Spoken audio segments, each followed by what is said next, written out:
Braves Country, I'm Mac Magee.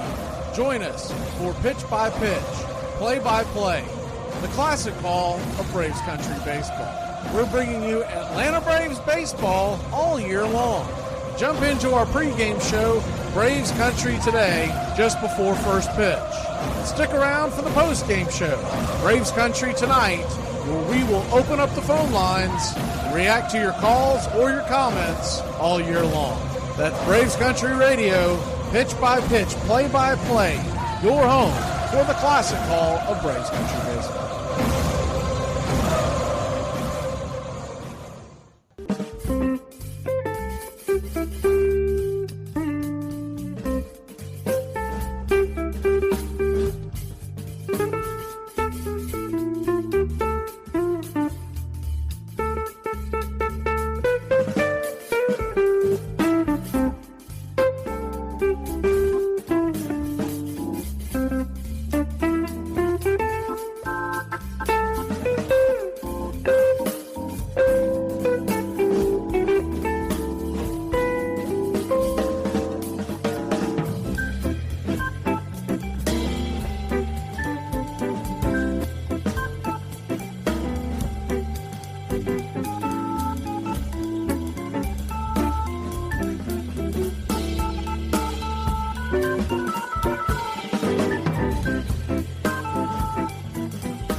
You're listening to Braves Country Radio, your home for the classic call of Braves Country Baseball.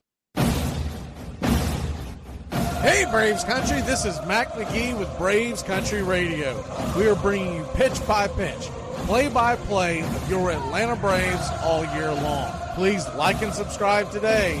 It's free, and it helps us bring you more of the game we all love. Braves Country Radio, your home for the classic call of Braves Country Baseball.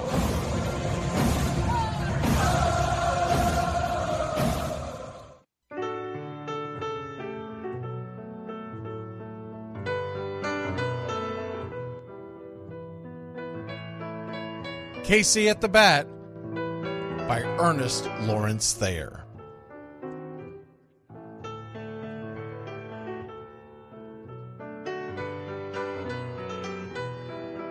The outlook wasn't brilliant for the Mudville Nine that day. The score stood 4-2, but with one inning more to play.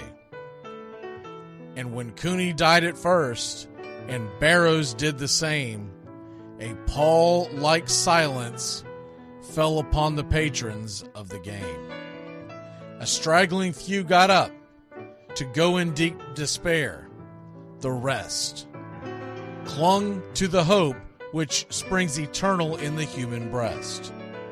They thought, if only Casey could but get a whack at that, we'd put up even money now with Casey at the bat. But Flynn preceded Casey, as did Jimmy Blake, and the former was a hoodoo, while the latter was a cake. So upon that stricken multitude grim, melancholy sat, for there seemed but little chance of Casey getting to the bat. But Flynn let drive a single, to the wonderment of all, and Blake, the much despised, tore the cover off the ball. And when the dust had lifted, and men saw what had occurred, there was Jimmy safe at second, and Flynn a hugging third. Then from 5,000 throats and more rose a lusty yell. It rumbled through the valley, it rattled in the dell. It pounded on the mountain and recoiled upon the flat, for Casey, mighty Casey, was advancing to the bat. There was ease in Casey's manner as he stepped into his place. There was pride in Casey's bearing, and a smile lit Casey's face. And when responding to the cheers, he lightly doffed his hat. No stranger in the crowd could doubt 'twas Casey at the bat. 10,000 eyes were on him as he rubbed his hands with dirt. 5,000 tongues applauded when he wiped them on his shirt. Then while the writhing pitcher ground the ball into his hip, defiance flashed in Casey's eye, a sneer curled Casey's lip. And now the leather-covered sphere came hurtling through the air, and Casey stood a-watching it in a haughty grandeur there. Closed by the sturdy batsman, the ball unheeded sped. "That ain't my style," said Casey. "Strike one," the umpire said. From the benches black with people, there went up a muffled roar, like the beating of a storm waves on a stern and distant shore. "Kill him! Kill the umpire!" shouted someone on the stand, and it's likely they'd have killed him had not Casey raised his hand. With a smile of Christian charity, great Casey's visage shone. He stilled the rising tumult, he bade the game go on. He signaled to the pitcher, and once more the dun sphere flew. But Casey ignored it, and the umpire said, "Strike two!" "Fraud!" cried the maddened thousands, and echoed answered, "Fraud!" But one scornful look from Casey, and the audience was awed. They saw his face grow stern and cold. They saw his muscles strain. And they knew that Casey wouldn't let that ball go by again. The sneer is from Casey's lip. His teeth are clenched in hate. He pounds with cruel violence his bat upon the plate. And now the pitcher holds the ball. And now he lets it go, and now the air is shattered by the force of Casey's blow. Well, somewhere in the favored land, the sun is shining bright. The band is playing somewhere, and somewhere hearts are light. And somewhere men are laughing, and somewhere children shout. But there is no joy in Mudville. Mighty Casey has struck out. Casey at the Bat, Ernest Lawrence Thayer, published June 3rd, 1888. San Francisco Examiner.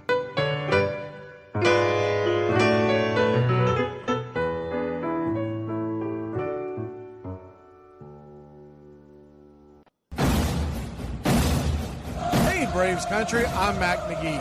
Join us for Pitch by Pitch, Play by Play, the classic call of Braves Country baseball. We're bringing you Atlanta Braves baseball all year long. Jump into our pregame show, Braves Country Today, just before first pitch. Stick around for the postgame show, Braves Country Tonight, where we will open up the phone lines, react to your calls or your comments all year long. That's Braves Country Radio, pitch by pitch, play by play, your home for the classic call of Braves Country baseball.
Lineup for Braves Country by DM McGee, 2024.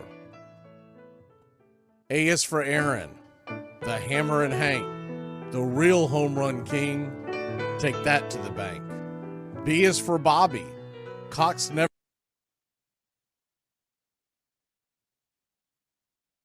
cowered. He'd give Blue quite an earful on his way to the showers. C is for Chipper. Don't call him Larry. He would show up in Shea, the Mets he would bury. D is for David. Justice he'd bring. A Game 6 solo brought Atlanta their ring. E is for Eddie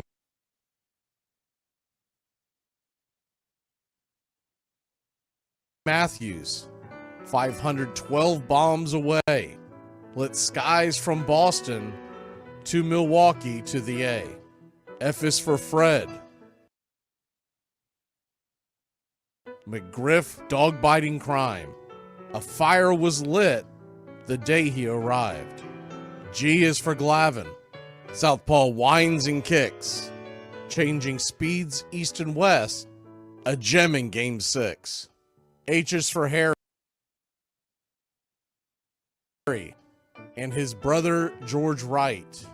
The father of baseball, Boston pennants in flight. I is for inning, ending double play. Riley to Ozzie to Olsen all day. J is for Jones. Andrew let her fly, and his gloves in center is where singles would die. K is for strikeouts, a plenty from Strider. The quads in the stash, getting swings from that slider. L is for Lopez, Javi to B-Mac. Travis and Smurf, we've been lucky to see that. M is for Mad Dog. He won 355. Could swat flies with the changeup and still bust you inside. And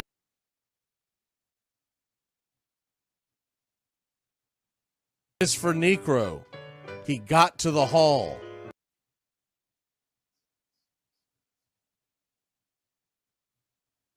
By bending and knuckling and floating that ball. O is for Otis. Old Nixon could fly. The catch at the wall baffled our eyes. P still for Peterson.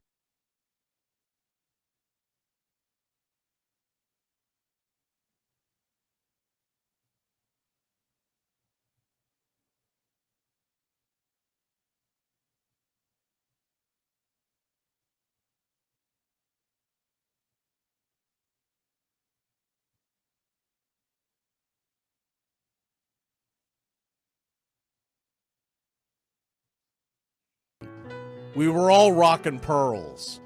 With Eddie and Jorge, we were out of this world. Q is a quandary for why Dale is not in.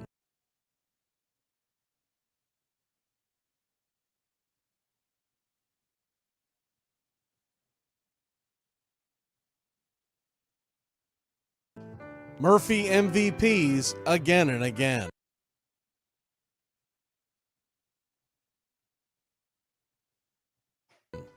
R is for ranking. The top pitchers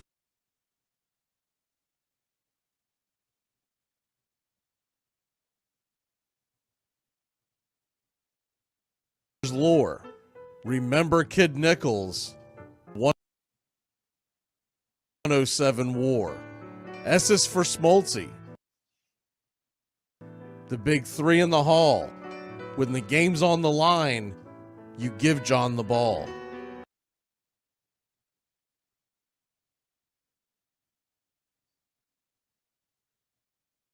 T is for Tyler, Matzik, and the gift of 2021, the entire night shift.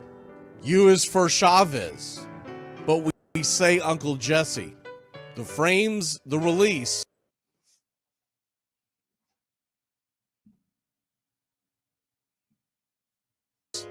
Kept the batters guessing. V is Van Weeren. Skip carry 2. Don Ernie Joe, the Tales from the Booth.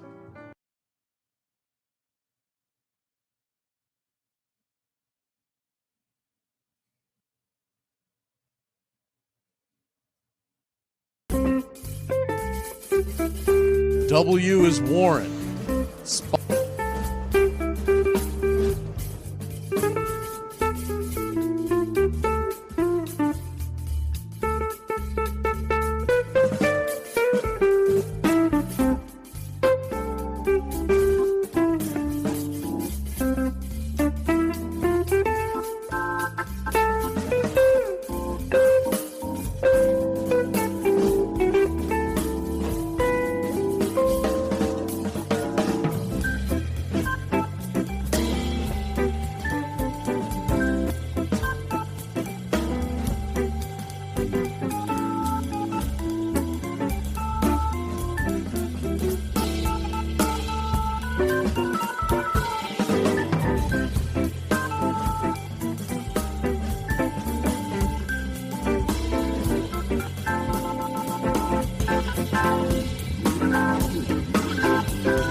Hey Braves Country, this is Mac Magee with Braves Country Radio. We are bringing you pitch by pitch, play by play of your Atlanta Braves all year long. Please like and subscribe today. It's free and it helps us bring you more of the game we all love. Braves Country Radio, your home for the classic call of Braves Country Baseball.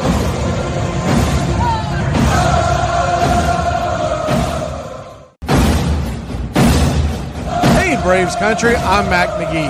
Join us for pitch by pitch, play by play, the classic call of Braves Country Baseball. We're bringing you Atlanta Braves baseball all year long.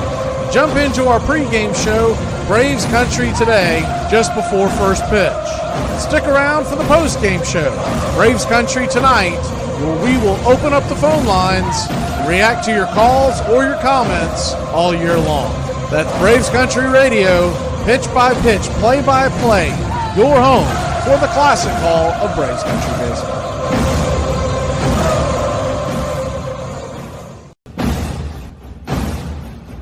Join the country club today.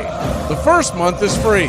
You'll have access to badges, one-of-a-kind emojis to display your Braves pride throughout the ball game. You'll also get instant access to our video drops. Members-only chat, wallpapers, and more is on the way. Help support Braves Country Radio. Join the country club today.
You're in Braves Country.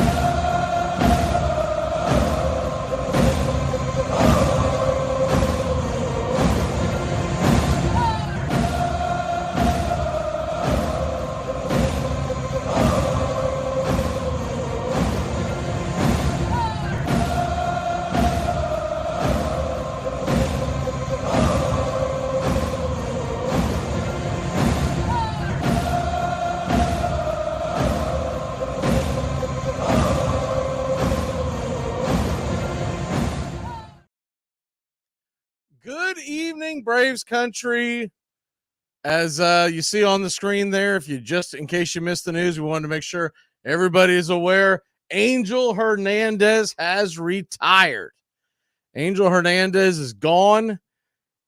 Oddly enough, we have not seen him much. He was umpiring kind of sporadically, and we have not seen him in quite some time. And we are looking at, look at the comments. Trying to catch up to speed because I've been working. I don't know what y'all are talking about. I don't know what in the hell that is. But whatever. All right. Fair enough. I don't know if somebody sent something over here. I have no idea. But anyways, we are ready for pitch by pitch, play by play of your Atlanta Braves. And I have no earthly idea what that is, y'all. So anyways, not really familiar with all that junk, but anyways, here we go. Don't think it's realistically matters in the grand scheme of things, but whatever the hell that is, I'll get one of my producers to look into that. I have no earthly idea what that is. But anyways, 30 random comments. All right, well, you never know nowadays. Anyways, Atlanta Braves are set to take pitch by pitch, play by play. We're going to have Max Fried on the mound, and that's that in itself is good news. We're going to go up against Jake Irvin, and if you're not familiar with Jake Irvin, he's a right-hander. He throws three main pitches. He's got the four seam, the sinker, the curve, the cutter, and essentially what we're going to be looking at from him is we're going to be seeing a lot of pretty much he leans on the fastball, the four-seam fastball, the curveball, and he does have a sinker and he does have a cutter. So 34% of the time you see the four-seam, 32% of the time you see the curve and a sinker, and once again, he's got a cutter. Now, I've watched him pitch a few times just doing the fantasy baseball stuff that we do. He's a pretty good pitcher, and you really don't know what you're going to get. If you get the good Jake Irvin, he's hard to hit. He's really hard to hit.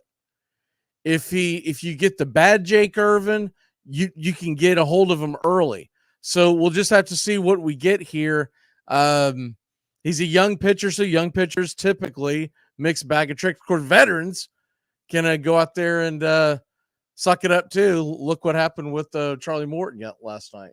So I haven't heard anything of actual meat on the bone of what the Braves may plan on doing as far as a long-term solution for the Ronald Acuna Jr. injury.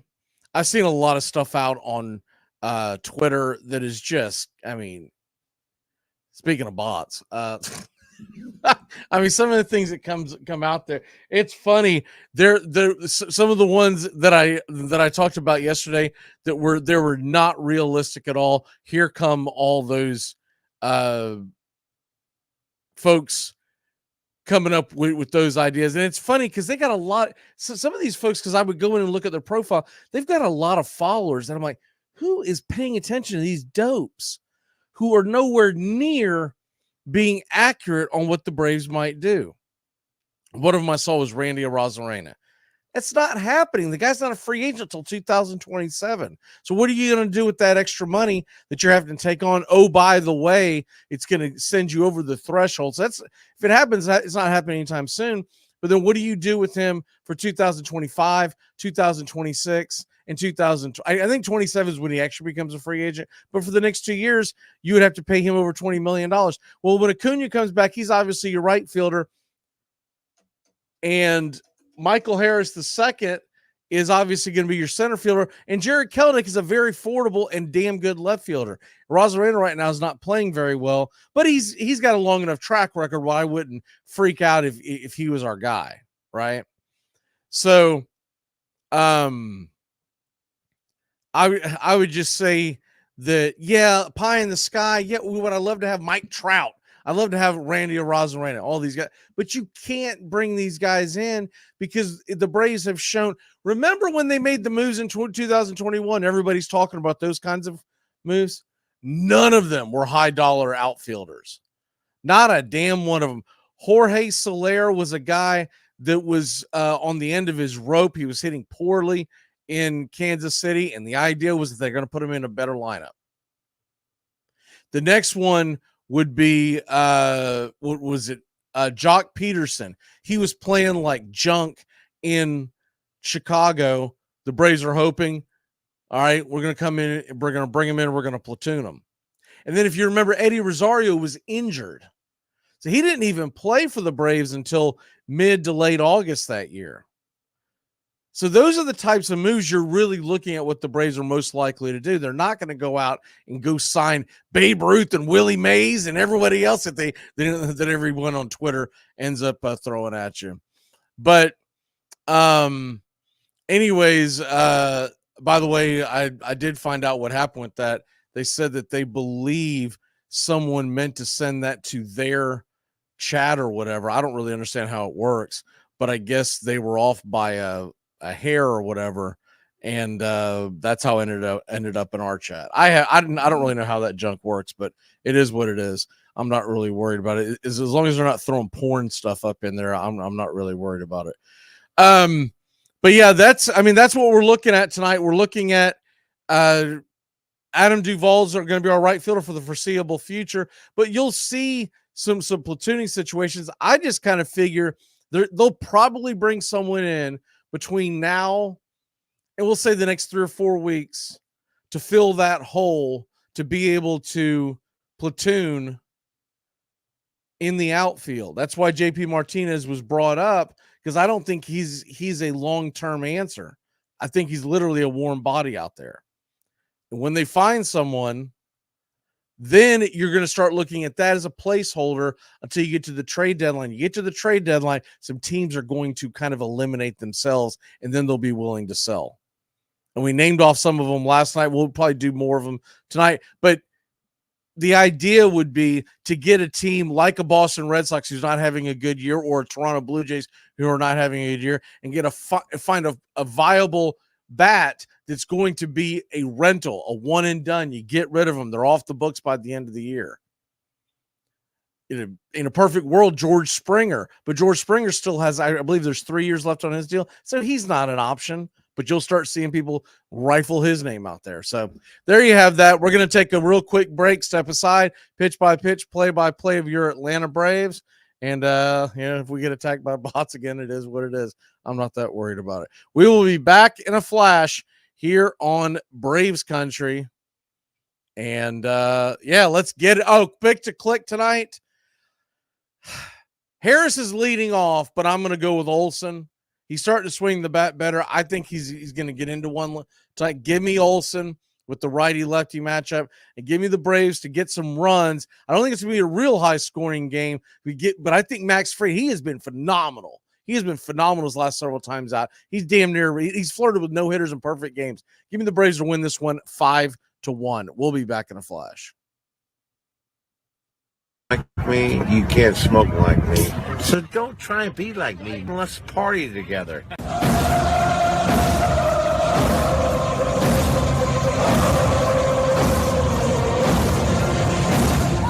There's something kind of about a kid that's never played baseball.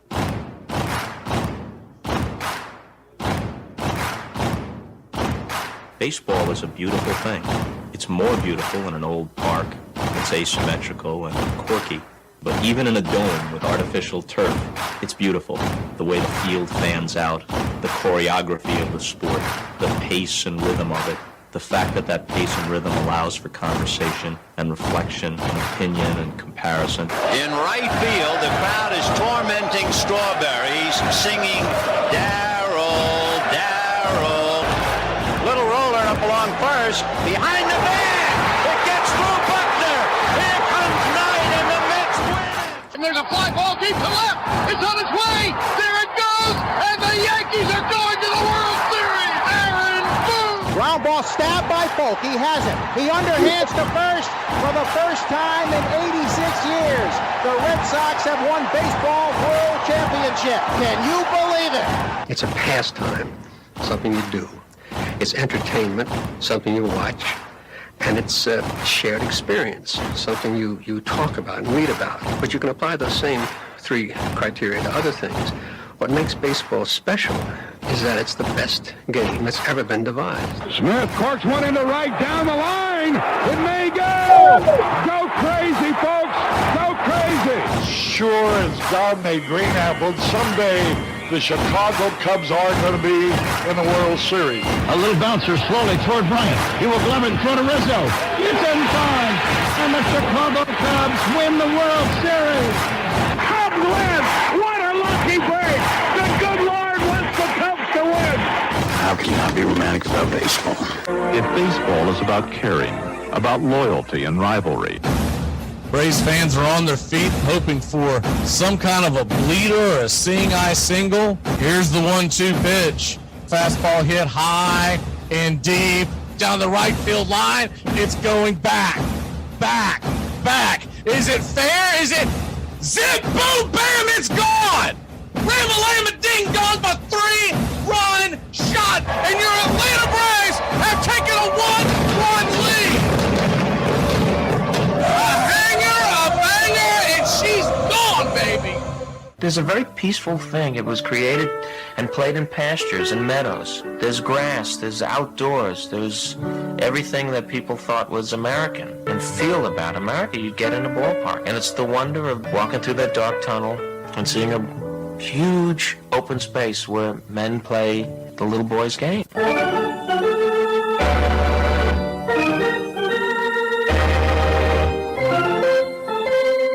I believe in the Church of Baseball. I've tried all the major religions and most of the minor ones.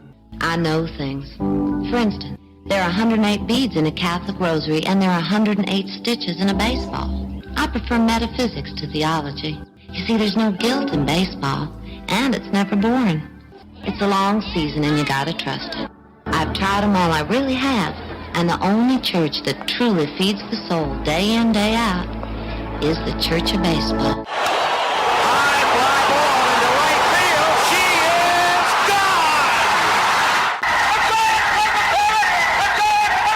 Swung line drive left field. 1 run is in. Here comes Reed. Here's the throw to the plate. He is safe. You're in Braves country. If there's a bigger thing going on right now, I don't know what it is. We're down to 1 strike here. Gurriel, the last hope for the Houston Astros. Here's the 0-2 pitch. Swung on, bounced over to Dansby. Dansby fires it over to first, and here comes the dog pile. Fire the cannons in the battery. Do the chop all throughout Braves country. Pop that top. Your Atlanta Braves have won it all. Oh, say can you see by the dawn's early light what so proudly we hailed at the twilight's last gleaming, whose broad stripes and bright stars through the perilous fight o'er the ramparts we once were so gallantly streaming, and the rockets red glare, the bombs bursting in air, gave proof through the night that our flag was still there. Oh, say does that star-spangled banner yet wave o'er the land of the free and the home of the brave? Play ball.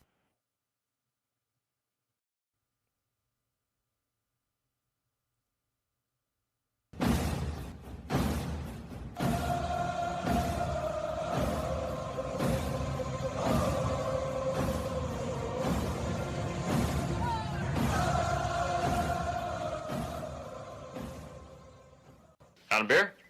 7 o'clock in the morning. Scotch?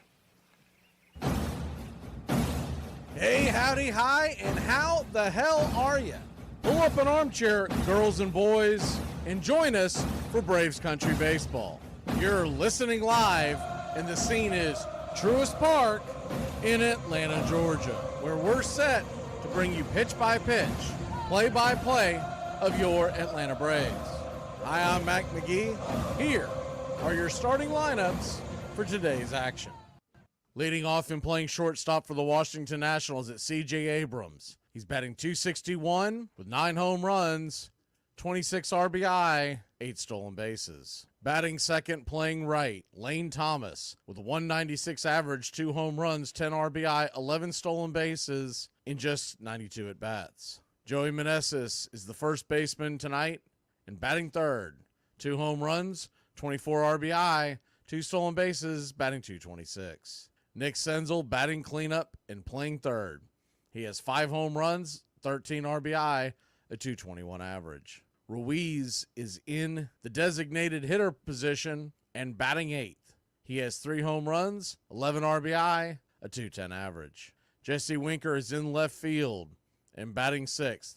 .235 average with 6 homers, 23 RBI, 7 stolen bases. Vargas is batting 7th and playing 2nd. He has 7 RBI, 3 stolen bases, batting .307. Adams is behind the plate with 2 home runs, 6 RBI, 1 stolen base, batting .233. And Young is in center field and batting 9th. He has a .275 average, 12 RBI, 16 stolen bases. On the mound for the Washington Nationals, it's Jake Irvin. Irvin is 2-5 with a 3.79 ERA, a 1.07 whip, 44 strikeouts through 57 innings. He's given up 52 hits, 9 walks, and 6 home runs. He'll be going head-to-head with Max Fried. Mad Max is 4-2 with a 3.38 ERA.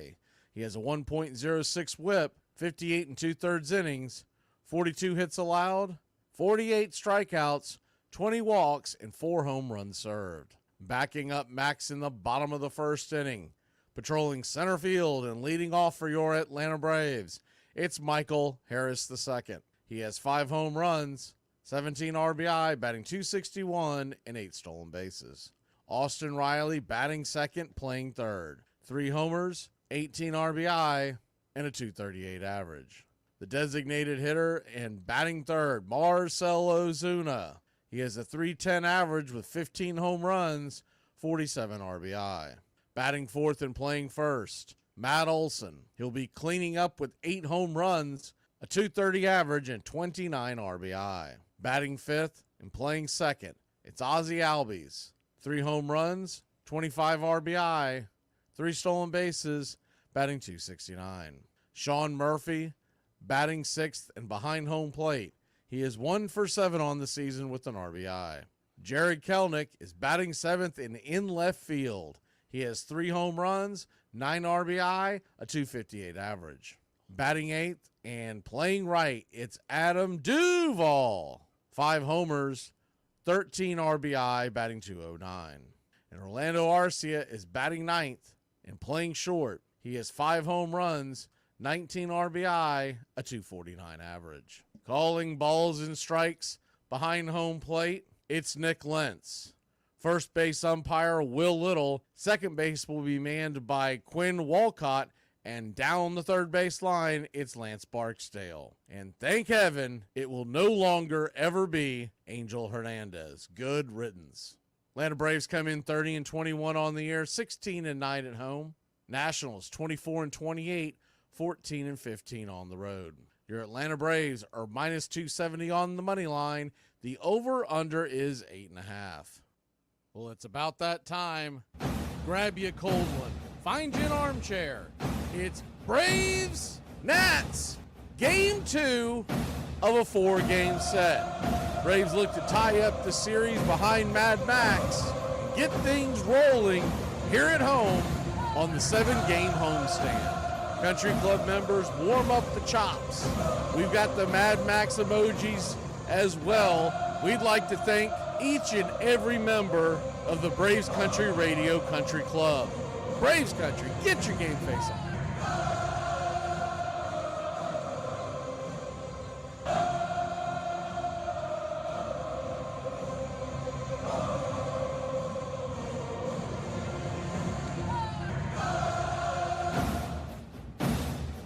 Get this bus moving. Stop. Come back. Too late.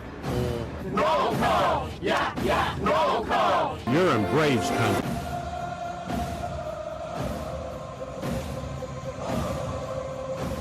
Good evening, Braves Country. Good evening, Country Club members. Good evening, virus, or whatever the hell that is. That attacked us a little while ago. I'm going to try to sift through those and figure out which ones are real and which ones aren't, as we are just about set for pitch-by-pitch, play-by-play of your Atlanta Braves. The Braves are in all whites top to bottom, Braves across the chest. And yes, sir, it is baseball time in Braves country. First pitch on the way is a 93-mile-an-hour fastball right down the pipe to Abrams, fouled off and out of play. It's 0-1.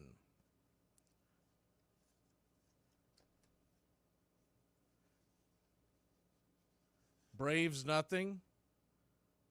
Nationals nothing. The 0-1 pitch swung on. That ball's laced into right field. That's going to get down for a base hit. They keep leaving those fastballs out in front for C.J. Abrams to smash, and he is not missed. They're going to find out the hard way. That is a good young hitter for the Washington Nationals. Good evening, Country Club members. We've got Mark, Robert, the GOAT, Edward. Thought I saw a few more in here. Let me see. It's the first pitch on the way to Lane Thomas is high and inside for a ball. It's 1-0. Thought I saw.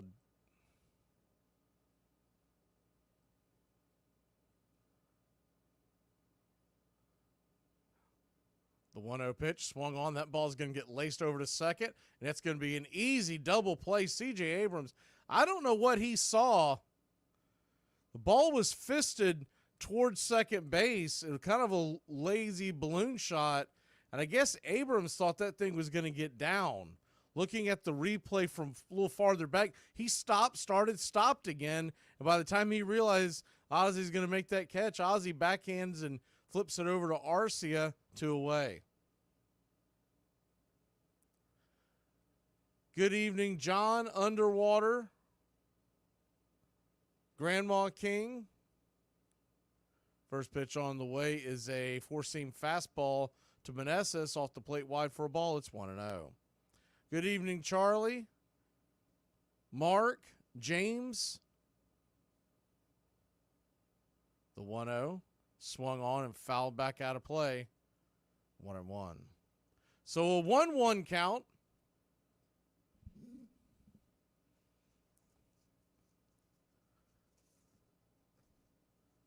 Lefty righty pitch on the way. Curveball misses high and out of the zone. 2-1.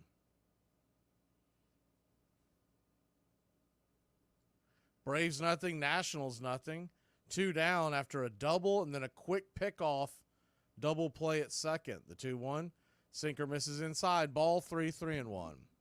So a 3-1 count. There's David. I thought I saw David earlier. For whatever reason, I couldn't find it at the top. Good evening, Travis. Frank. From Fernandina, excuse me. I would think that's Fernandina Beach, the 3-1 pitch. Swing and fouls it back out of play. It's 3-2. Frank, I'm assuming that's Fernandina Beach in Jacksonville, Florida area. So a full count. Good evening, I don't know if I said James. Good evening, James. The payoff pitch swung on and hit high down the right field line. That's going to get down for a base hit. Duvall turns and fires it into the infield. It'll be a long single for Meneses, 2 away.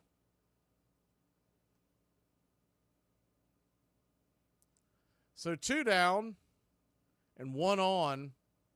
Kind of a weird inning if you're just joining us. A leadoff double by Abrams. Then Lane Thomas soft-lined her in a second. For whatever reason, Abrams didn't read it well and got hung out to dry, got picked off. And then another, basically a broken bat single down the right field line is where we stand. The first pitch on the way is a slider to Senzel, high and out of the zone. It's 1-0. Okay, Frank, that's where I thought I didn't know if there was another Fernandina. The 1-0. Curveball down and in, 2-0. So a 2-0 count. Good evening, Gary. Hoping we get the Mad Max that we've gotten a few times over his last few starts where he's been darn near unhittable. That curveball's really been working. That's been the difference. The 2-0 from Freed. Swing and a miss. 94-mile-an-hour fastball right down the pipe. It's 2-1.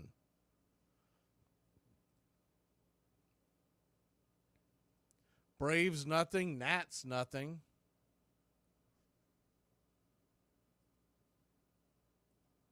The 2-1 from Freak. Kicks and fires. Swung on. That ball's going to get dropped into center field. That's down for a base hit.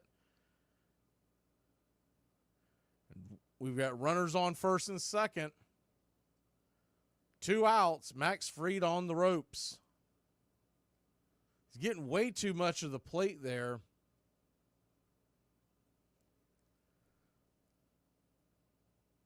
That double by Abrams and that ball right there, I mean, they were both basically served right down the heart of the plate. So 2 on, 2 out, and that'll bring the right-handed bat of Ruiz to the plate, the designated hitter. First pitch on the way is a curveball, top of the zone for a strike. Nice teardrop curveball. It's 0-1. The 0-1. Lefty, righty. First and second, 2 down the pitch.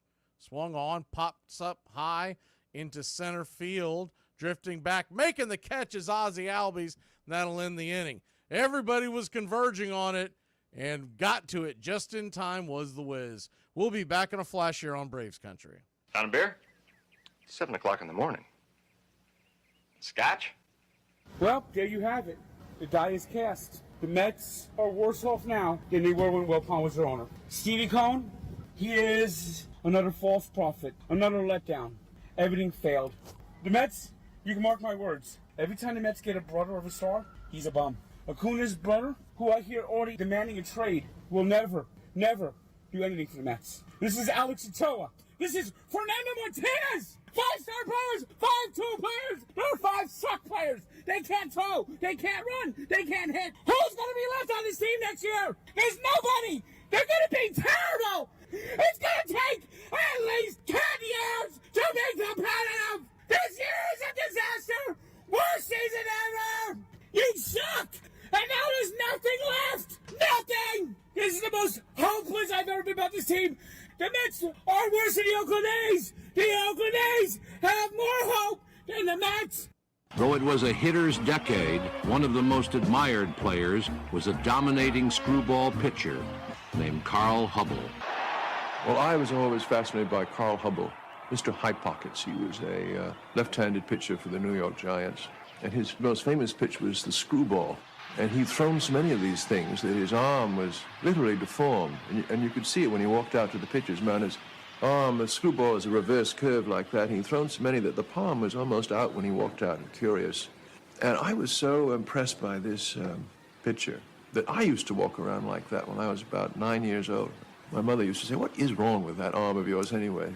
They finally made me stop it. It looked as though I'd fallen out a window or something, and my parents hadn't had enough money to give me the right operation to get the thing twisted back right. Please like and subscribe today. It's free, and it helps us bring you more. Welcome back to Braves Country Baseball. First pitch on the way to Michael Harris II, who is the leadoff hitter tonight with the right-hander on the mound, Swings it back foul. It's 0-1. Righty-lefty, the pitch on the way. This curveball just misses outside, 1-1. That's a nasty curveball. Almost has like sliding action, very quick curveball. So a 1-1 count, 90-mile-an-hour cutter up and in, 2-1. Nick Lentz typically calls a pretty fair strike zone, or usually not a lot of give. The 2-1 swing, and that ball's fouled down the right field line. It's 2-2. So a 2-2 count.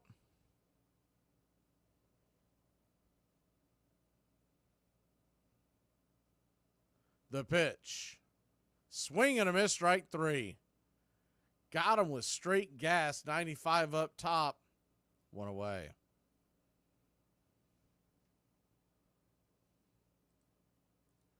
So 1 down.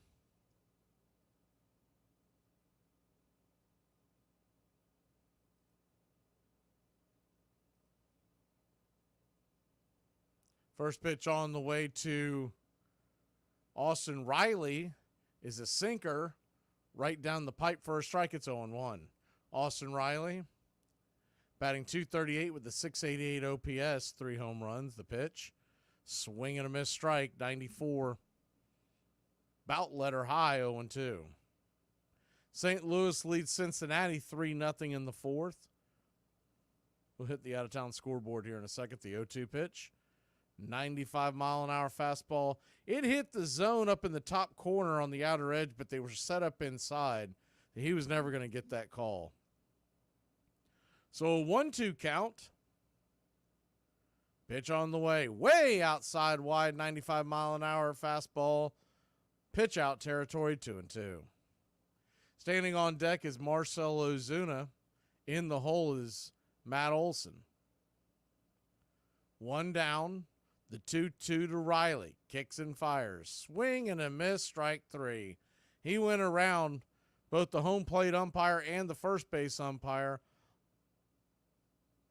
Lentz and Little rang him up 2 away.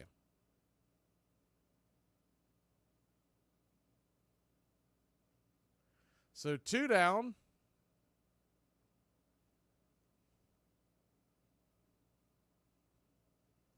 Pitch on the way to Marcell Ozuna. Down and away for a ball. It's 1-0. The 1-0. Righty, the pitch. Curveball. Belt high over the plate. 1-1.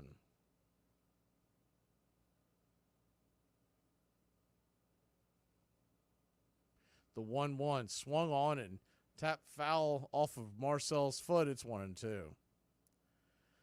Irvin, 13 pitches, so pretty tidy first inning so far. Has not allowed a base runner. Marcell standing in with a .310 average, 15 home runs, .998 OPS, the 47 RBI. The 1-2 pitch. Swing and pops it up. High down the right field line. Foul and out of play.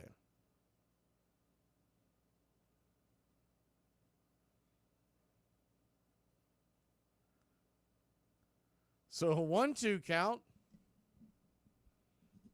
Pretty funny exchange. The ball caromed into the crowd, and one of the employees, she caught the ball as the 1-2 misses high, curveball up top. He's got a really sharp snapping breaking ball. But it bounced, and she caught it, and about 6 people were running up there to get it. She just handed it someone. The 2-2 swing and a miss, strike 3.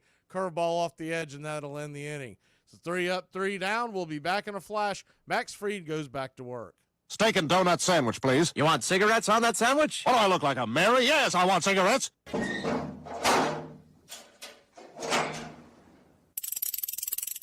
I tell you what, we had another sorry practice today. These guys, I don't know if we're going to be able to beat anybody this year. Quarterbacks, they can't hit the broadside of a barn right now. I don't know if we could hit that indoor facility right there. Receivers, they couldn't catch a cold if it was the middle of February, dropping everything. Defensive backs, gosh, I wonder why they got grass stains all over their jerseys. They fall about every play. About 2 or 3 of them are falling. And our kickers, gee, it's like the Army, left, right. They're kicking it all over the place. I don't know if we can beat anybody this year. Guys, and leadership, no, we don't have any leaders out here. Guys are soft. They just can't. I don't know. Maybe I ought to give them a week off and start over and see if we can regroup and find some real tough guys out here. And is it correct you just started identifying as female 2 weeks ago? I'm not here to talk about my transition. Let me tell you something. I am the strongest woman this state has ever seen. Any words for the challenger? Good luck, Heather. Luck is for dudes. Armchair. In the 1934 All-Star Game, Hubble astonished the baseball world by striking out in succession Babe Ruth, Lou Gehrig, Jimmy Fox, Al Simmons, and Joe Cronin. I saw so many great pitchers, and maybe it's because of an early impression, but of all the pitchers I saw, thinking in terms of their control of themselves, as well as their ability to throw the ball, to manipulate the pitch. I would say, let's put it this way, if I had a ball game to be pitched and my life hung on the balance, I'd want Carl Hubble to pitch it.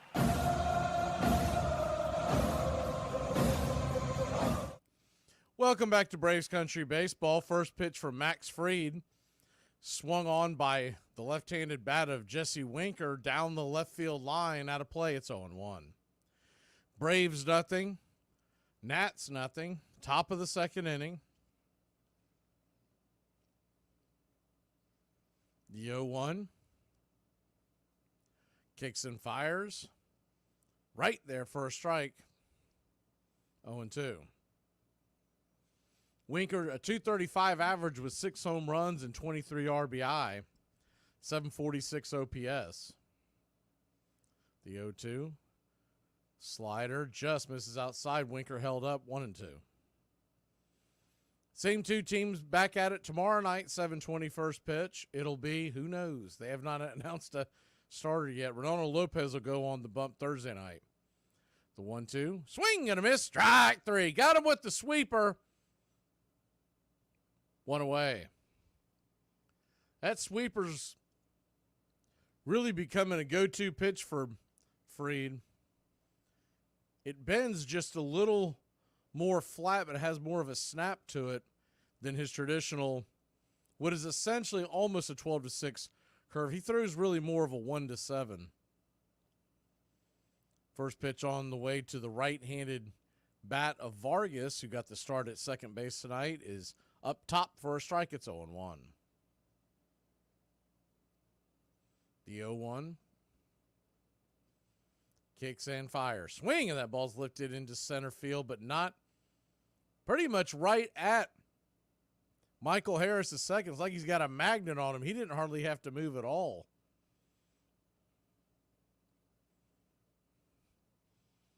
If you missed the news, the no-hitter's already broken up. Max Fried has given up 3 hits. And you consider what he's been doing recently, that's saying something. First pitch on the way to the right-handed bat of Adams, the hind catcher. Is outside wide, curveball way outside. It's 1-0.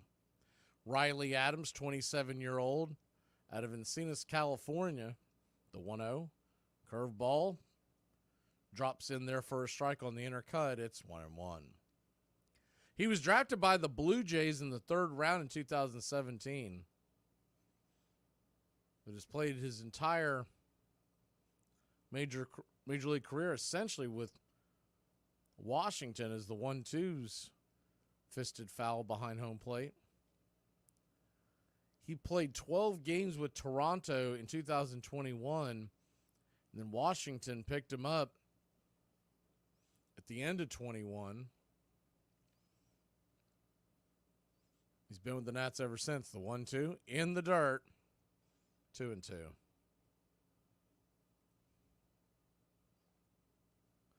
2-2 count. Young stands on deck, 2 down. Young, the number 9 hitter.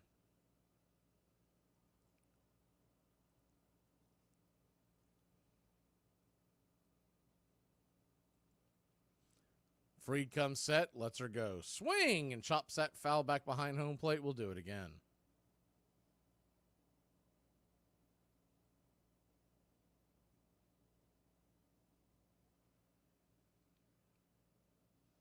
So a 2-2 count. The pitch. Swing and a miss, strike 3. That'll end the inning. 3 up, 3 down. Max Fried back to normal. We'll be back in a flash here on Braves Country. If I was a flight risk, I wouldn't even be here. I could be in another country this afternoon if I wanted to. I got friends who can create false passports. All right, I apologize for my client, Your Honor. Apologize for your client. Don't apologize for me. I didn't rob no bank, okay? I don't want everyone in here thinking I'm some kind of bank robber, okay? I don't need the money. I'm a drug dealer. They had played 9 years together, and Big Papi never knew Dustin Pedroia's name. He called me Pee-wee. Catcher comes over to me and goes, "Hey, what's up, Dustin?" I go, "Hey, what's up, man?" David walks over and goes, "What'd he call you?" And I go, "What?" He goes, "What'd he call you?" I said, "Dustin." He goes, "Well, why'd he call you that?" I go, "That's my name." He goes, "Oh, is that right?" I'm like, "Yeah, bro. I played 1,600 games with you. They've actually said it 5,000 times. Now batting, number 15, Dustin Pedroia." And he goes, "I thought it was Pee-wee." And I'm looking at him, I'm like, "You thought my parents would name me Pee-wee?" Armchair.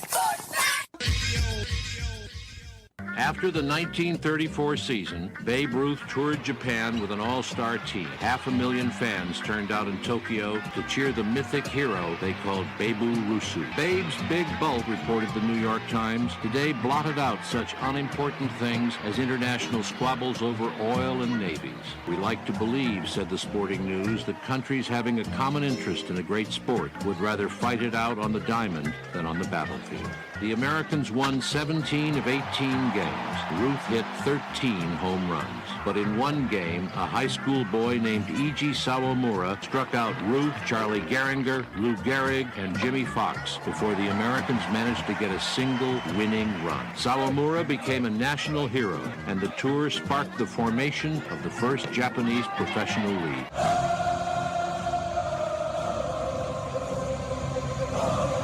Welcome back to Braves Country Baseball. Jake Irvin goes back to work. So I didn't see that.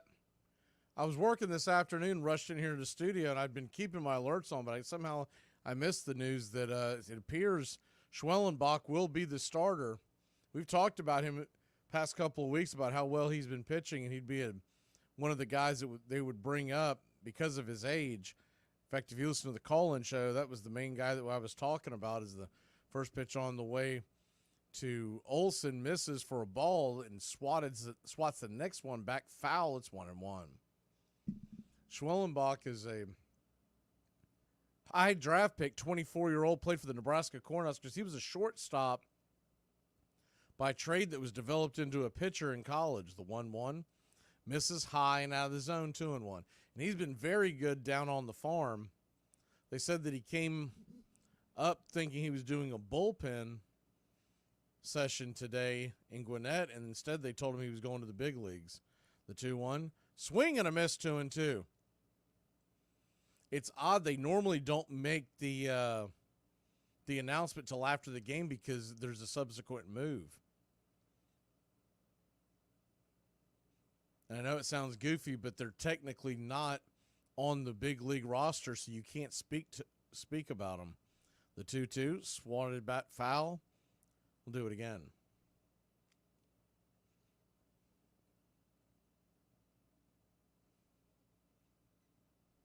So a 2-2 count. Well, that'll be fun to watch tomorrow night. The pitch. Outside wide curveball misses. Ball 3-2. I've been wanting to see him. I knew we weren't going to get Waldrop this soon. We could see Waldrop in June or July. The 3-2 pitch. Swung on, chopped in front of the plate. It's going to roll out there to the mound. Irvin's got it, flips it over to first. And it's a 1-3 put out, one down.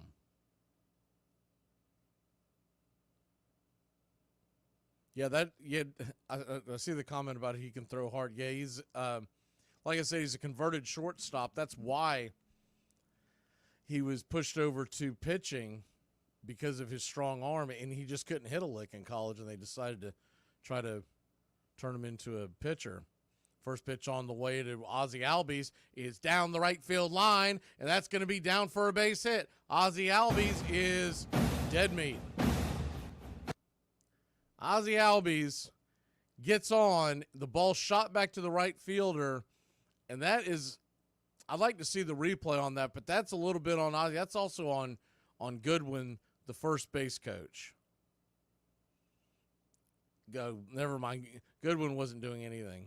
He was just standing there like a thumb.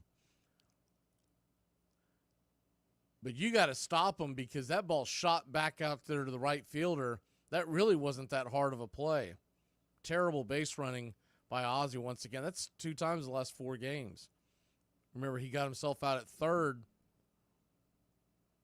As the first pitch on the way to Murphy is outside for a ball, it's 1-0. The 1-0.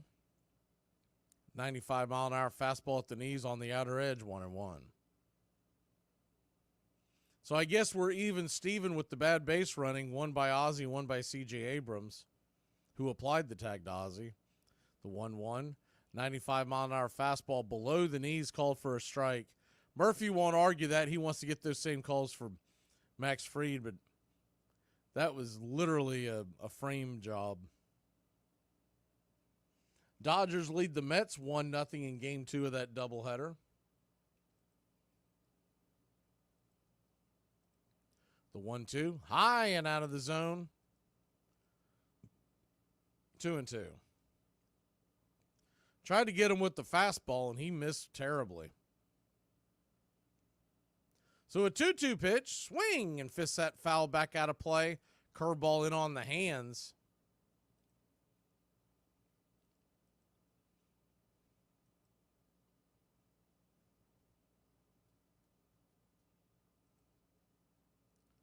The 2-2.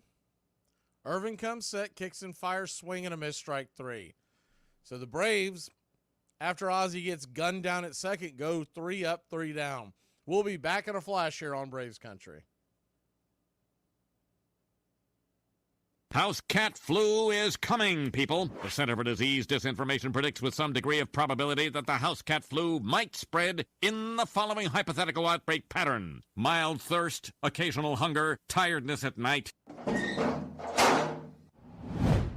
Are you pro or con against the bat flip? Just the overall celebration. I'm right there in the middle. I'm not going to take either side.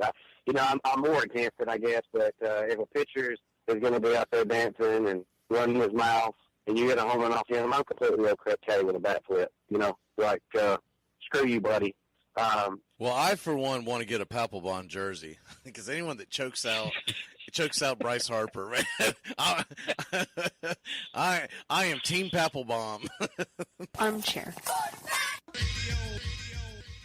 I hear these fools on TV talking about defund the police and things like that. We need police reform and prison reform and things like that. So that notion they keep saying that, I'm like, wait a minute, we just going to leave, who are people supposed to call? Ghostbusters when we have crime in our neighborhoods? Hey, Braves Country, this is Mac Magee with Braves Country Radio. We are bringing you pitch by pitch, play-by-play of your Atlanta Braves all year long. Please like and subscribe today. It's free, and it helps us bring you more of the game we all love. Braves Country Radio, your home for the classic call of Braves Country Baseball.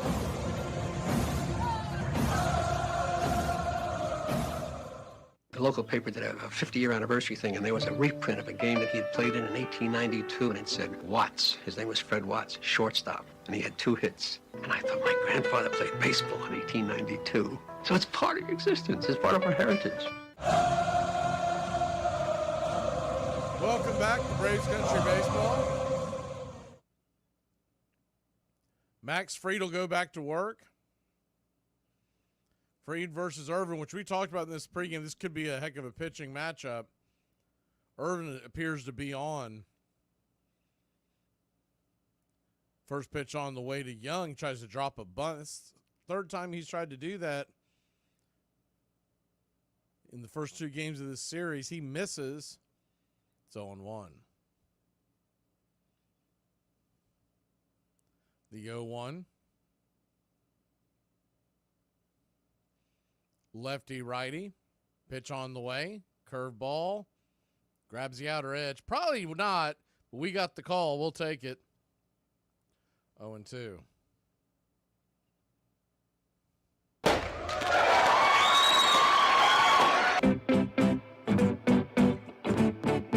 Welcome to the Country Club, Brian, via GOAT. The 0-2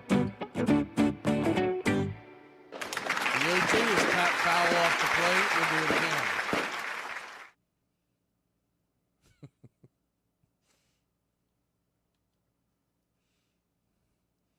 So an 0-2 count. Lefty righty. The pitch. In the dirt. Slider misses. 1-2.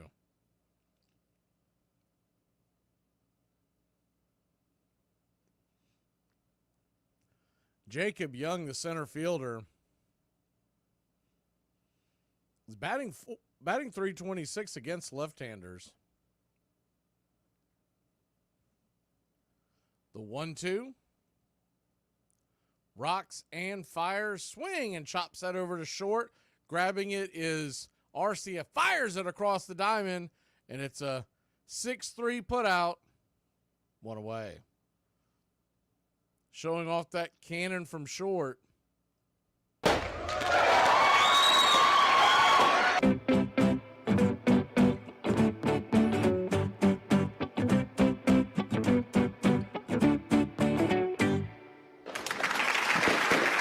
and Janice via Charlie to the Country Club. Lefty-lefty righty lefty-lefty matchup with C.J. Abrams standing in. The first pitch is well outside wide. Looked like the sweeper. It's 1-0. Abrams led off with the double, the 1-0. Right there for a strike on the outer edge. Kissing the black with the cutter. 1-1. He led off with the double and then was picked off second after a soft line drive to Ozzie. Dished it over to Arcia for a 4-6. The 1-1, down and in, 2-1. So a 2-1 count.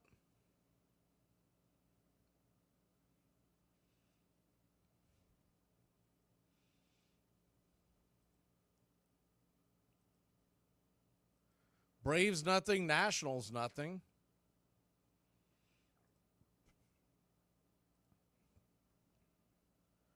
Fried, his 38th pitch of the night. Cutter misses well out of the zone, full count. The last thing he wants to do is put him on base again. Abrams with good speed. Braves infield defense is back and to the right. The 3-2 swing and a miss, strike three. Mad Max got him with the curveball, falling off the end of the table, 2 away.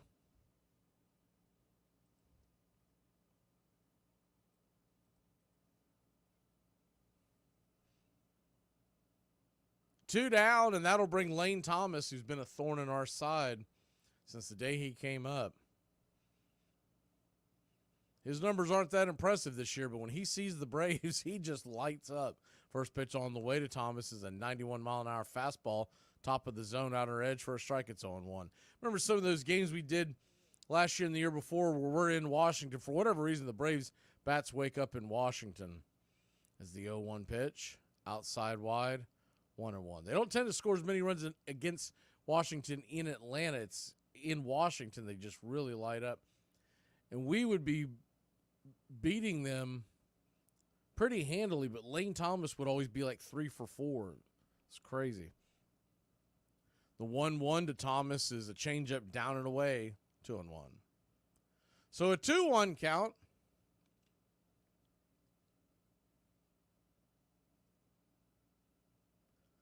The pitch from Fried, 4-seam fastball right there, 2-2.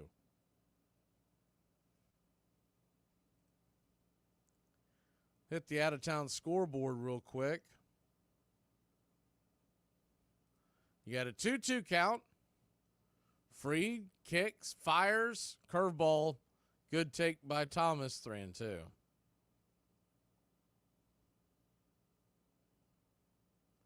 We have one game already in the books tonight. The Dodgers came back and beat the Mets 5-2. They trailed 2-0 the majority of the game, scored 5 runs in the 8th and 9th and 10th. The 3-2 pitch swung on, popped up, high in the sky. Lazy fly ball, making the catch is Michael Harris II. We'll grab the bats, 7, 8, 9 in your lineup coming to the plate. If we're all the same in there, why don't we just focus on treating other people the way that we want to be treated? We were just talking. Shut up. Talking nonsense. They've given me less than 1 year to turn this place around. Forget about the way it used to be. This is not a damn democracy. We are in a state of emergency, and my word is law.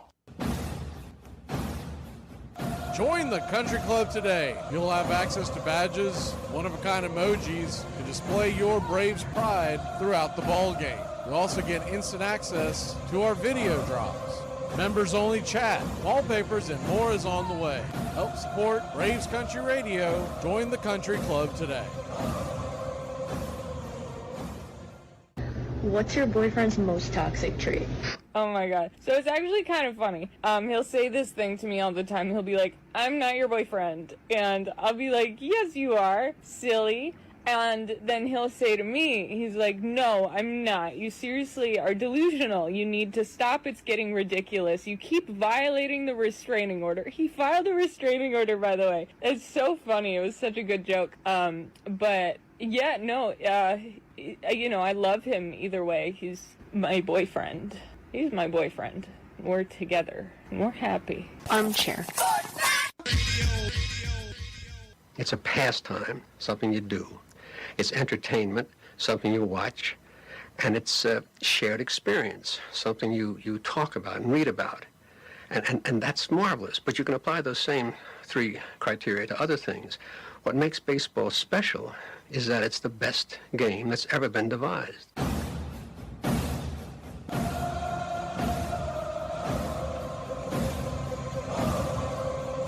Welcome back to Braves Country Baseball.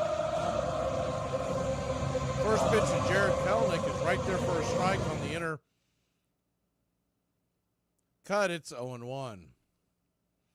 Kelenic batting .258, 3 home runs, 9 RBI. The 0-1. Swing and chops that foul curveball, drags it towards the first base side. 0-2.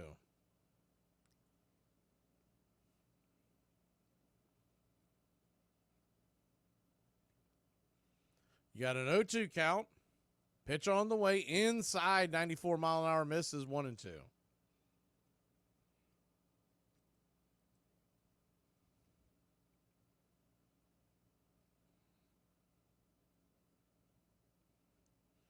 The 1-2. Caught looking, strike 3. Four-seam fastball right down the pipe. Good Lord, get the bat off your shoulders. 1 away.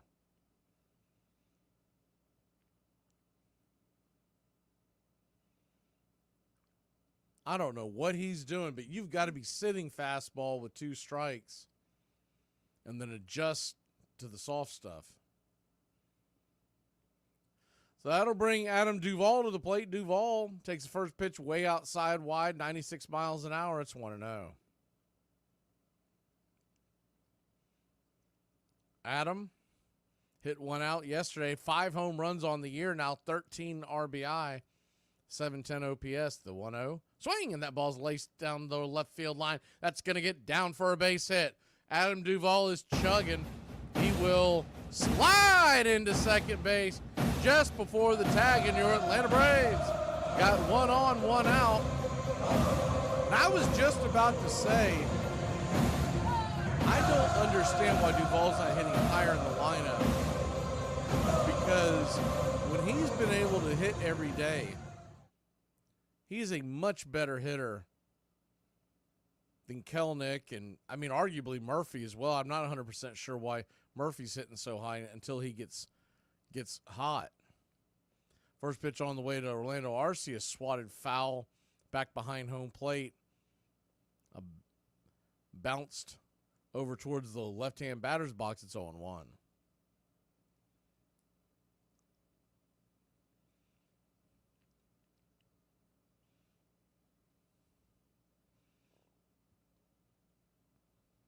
The 0-1.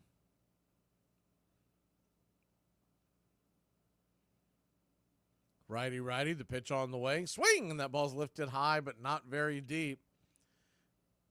That's a high fly ball into center field. 2 away on the play. Adam Duvall does head on down to third.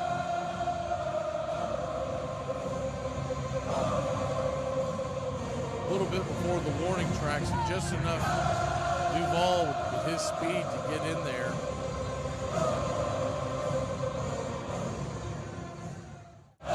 So 2 outs. That'll bring Orlando Arcia, Michael Harris is second to the plate. First pitch on the way to Harris is swatted down the right field line. It's 0-1. Had Arcia on the brain. Michael Harris is 0 for 1. He turned on that curve right there and slammed it. Just couldn't keep it straight. Duvall just 90 feet away with the go-ahead run, the 0-1. Swing, and fouls it back. Four-seam fastball. About let her high. Couldn't catch up. It's 0-2. So an 0-2 count. The infield is back and to the right.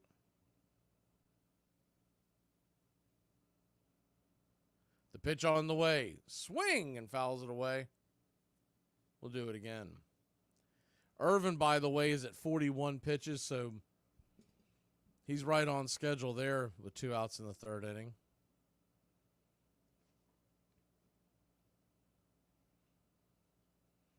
The 0-2.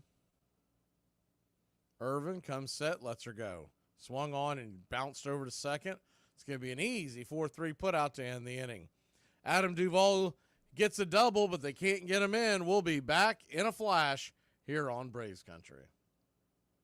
I don't know which one of y'all need to hear this, but just because you got your taxes back don't mean you could call out of work. You need to take your ass to work. We grown. We got responsibilities. You could spend that money on whatever you want. Just take your ass to work. Throughout baseball history, there's been a wide variety of colorful personalities. And then there's Joe Charbonneau. When he was younger, he made money participating in bare-knuckle fights. In his rookie season, he took the league by storm and won Rookie of the Year after batting .289 with 23 home runs and drove in 87. Stories about him both on and off the field are legendary. He never wasted money on bottle openers. He would just use his eye sockets to open the bottle. He was never one for doctors, once fixing his broken nose with pliers and stitching up a cut with fishing line. During a spring training game in Mexico, a random stranger attacked him with a pen. A song named after him called Go Joe Charbonneau reached number 4 on the 45s chart in Cleveland. As fast as his star rose, it quickly burned out after a series of back injuries limited him to just 70 games in his last 2 seasons. He was comfortable hitting with 2 strikes. He was a good two-strike hitter. A lot of hitters aren't comfortable with 2 strikes, you know. Then they go into emergency mode. They don't want to strike out. That used to be the old mindset. Nowadays, as Pete said, they go up there hacking. That's a pitcher's dream, is a guy that... Atlanta had 4 guys on their team last year struck out over 150 times. Now, we all know Mike Trout. He struck out 184 times last year. He was MVP in the American League. I will say that I've had thrills before, number of them. Something like hitting a home run in Chicago that time. The Lord was with me when I called the shots. I can't go on forever. Somebody's got to take my shoes and take my place.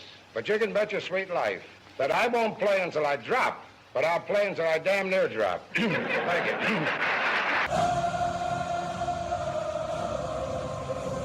Welcome back to Braves Country Baseball. That's the voice of Babe Ruth, for those of y'all are wondering. First pitch on the way from Max Fried is a curveball. Right there for a strike on the outer edge up top. It's 0-1. The 0-1 swung on and chopped foul off of Joey Meneses' instep. It's 0-2.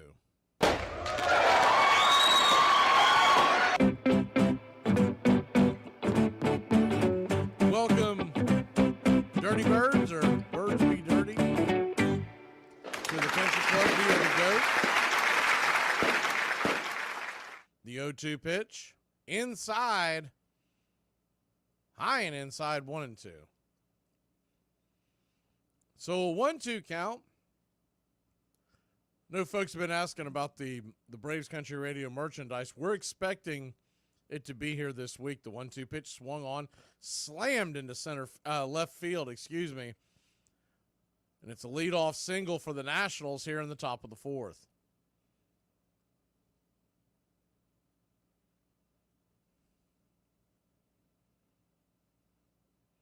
So 1 on, nobody out. Max Fried will go to work here in the middle of the order. Senzel, Ruiz, and Jesse Winker if they keep it going.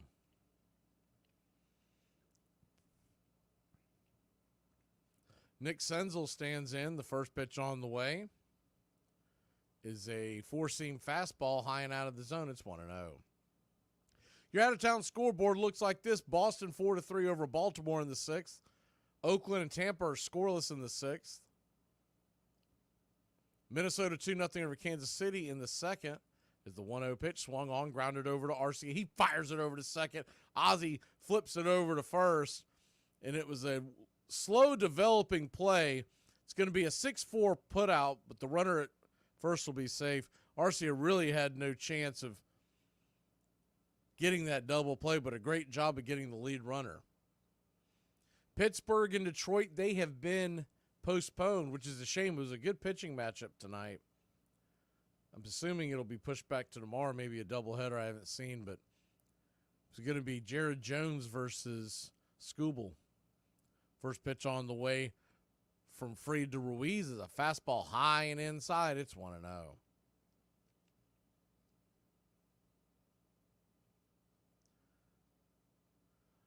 Dodgers 2-0 over the Mets in the second.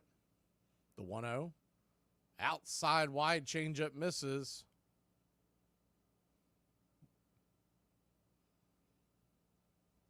Chicago, Milwaukee.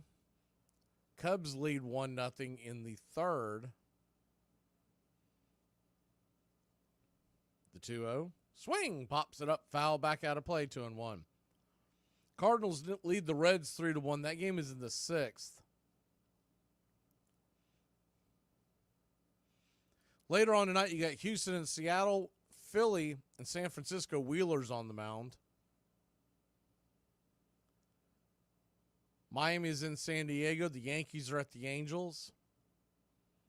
Arizona at Texas. The 2-1 pitch swung on, grounded over to short, backhanded, fired over for Arcia to Ozzie. Ozzie flips it over to Olsen, and it's a 6-4-3 inning-ending double play. Great defensive play by the entire Braves infield. We'll be back at a flash here on Braves Country. So we pull up our canoe, and there are like 400 Indians with arrows aimed right at us. I'm starting to freak a little. Actually, it was probably closer to 300. Okay, thanks, Clark. So I say, we come in peace. Well, no offense, but it was actually Sacagawea who said that. Right. Well, luckily we brought plenty of beaver furs. Pelts. Do you want to tell the story, Clark? Here is the time that Babe Ruth fought the wall, and the wall won. July 5th, 1924. In Ruth's first at bat, he slapped a double to right field that moved leadoff hitter Whitey Witt to third. In the fourth, with 2 outs and a runner on third base, Senators first baseman Joe Judge connected on a pitch that went down the right field line. Seeing this, Ruth sprinted to the left, hoping to end the Senators' scoring opportunity. As the ball dropped foul into the crowd, bam! Ruth ran full force into the wall and dropped unconscious to the grass. Immediately, both the Yankees trainer and uniformed police hurried to the Babe's aid. At first, they thought he had hit his chin on the concrete, but they soon discovered that he had been knocked out by a jolt in the solar plexus. He also hurt his left leg at the hip. Ruth would eventually come to after 5 long minutes. Aside from the noticeable limp, you would never know he was hurt. In his next at-bat, in the top of the 6th, he would double off the center field wall. Ruth would finish 3 for 3, and the Yankees would go on to win the first game 2-0. After the final out of the second game, Ruth was diagnosed with a bruised pelvic bone. Despite the news, he wouldn't miss any time, and he would go 3 for 4 and belt his 22nd home run of the season the very next day. Ruth's Far Eastern tour was a triumph. When he got back, he learned that the Yankees, team that he had built, had decided to dispense with his services and had no intention of making him a manager. He turned down an offer to run their best farm team as beneath his dignity. Instead, he joined the worst club in the National League, the Boston Braves, lured by a vague promise of becoming manager the following season. The Braves never really meant to give him the manager's job. The main hope was that his mere presence would boost receipts. That Pirates-Tigers game is going to be made up tomorrow, part of a doubleheader. It's a daytime doubleheader. So if you're off work or whatever, is the first pitch on the way to Austin Riley swung on and fouled back out of play. It's 0-1. I would think, though they haven't announced it yet, I would think that you would get Jones and Skubal in the first game. Is the 0-1 curveball misses outside, 1-1. If you haven't seen those two pitches, should be a pretty good. And then Paul Skeens is going to pitch the second game of the doubleheader, it looks like. Tigers have not announced their starter. The 1-1, fouled down the line, 1-2. It's 3 really good pitchers in those 2 games.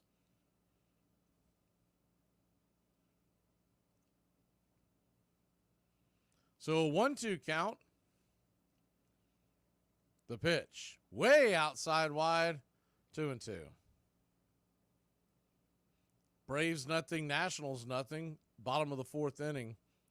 Braves had a golden opportunity to score last inning. Couldn't get Duvall across from second. The 2-2. Swing and a miss, strike 3. Riley loses the bat nowhere near the ball. It goes ass over tea kettle into the dugout of the Washington Nationals. It actually hit the netting. If that netting wasn't there 4 or 5 years ago, that's going into the crowd. So one down.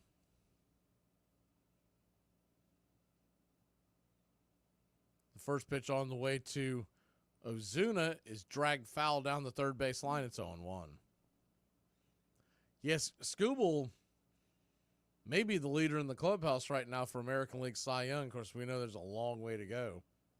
You can make the argument Chris Sale could be the National League Cy Young.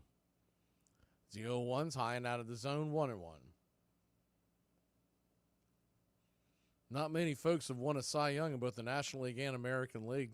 Chris Sale could be added to that list. The 1-1 pitch, right there at the knees. Good sinker by Irvin, 1-2. So a 1-2 count. The pitch. Caught, looking, strike 3. Curveball right there on the edge. Irvin is dealing 2 away. They've got a good young core of pitching, starting pitching in Washington. Mitchell Parker, I was really impressed by him. And you got Jake Irvin right here is the first pitch on the way to Olsen is a 94-mile-an-hour fastball. Misses. High and inside, it's 1-0. The 1-0. Kicks and fires. Swing and fouls it back. 94 miles an hour, 1-1. Mackenzie Gore is going to be on the mound tomorrow night. If you haven't seen him pitch, he is a heck of a pitcher as well. As the pitch on the way to Olsen is swung on and missed, cutter up top outer edge, 1-2.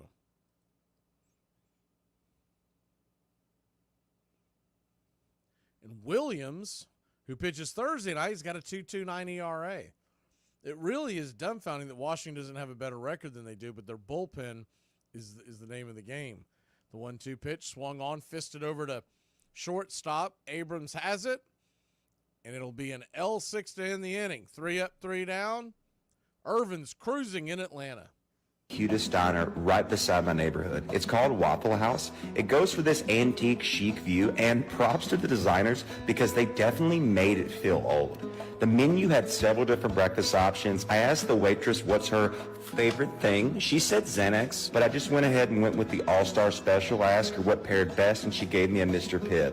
It was awesome. The bacon was a little undercooked, so I asked the chef to throw it back on the grill for a bit, and she said, fight me. They're so quirky there. Great experience. 10 out of 10. Rio de Janeiro to here, do you know how far that is?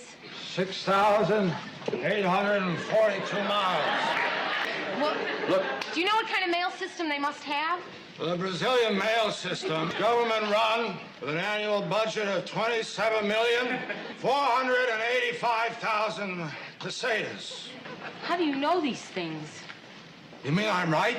I swear to you, some white people are so extra, because if they see somebody they don't know or ain't seen in a while, they'll be like, Tom, is that you?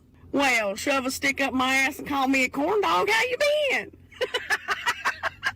In 1936, 2 new stars made their first appearances in the big leagues. The first was a 17-year-old fastball pitcher from Iowa, whose father had built him his own practice field. He was signed by the Cleveland Indians, and in his very first start, he struck out 15 St. Louis Browns. A few weeks later, he set an American League record by striking out 17 A's. Then he went back home to finish high school. His name was Bob Feller. He went to the World Series in 1834 in St. Louis and saw the Gas House Gang. And I thought right then and there that I was only 15, that Major League Baseball wasn't that far away. And not being cocky, I had a lot of confidence. My father gave me a lot of confidence. I never was afraid of a batter on a mound. They may hit me well, but I was never afraid of them. Welcome back to Braves Country Baseball. First pitch on the way from Fried to Winker is slapped into left field. Leadoff single for Jesse Winker here in the 5th inning.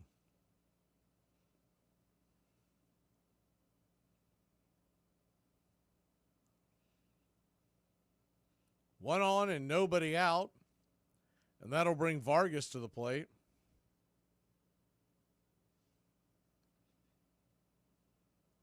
Lefty righty. First pitch on the way is a curveball right there for a strike. It's 0-1. Vargas shaking his head, didn't think it was a strike. I mean, that was picture perfect. So an 0-1 count. Max Fried, 57 pitches into the night. Kicks and fires. Swing and swats it foul and out of play. It's 0-2. Braves nothing, Nationals nothing.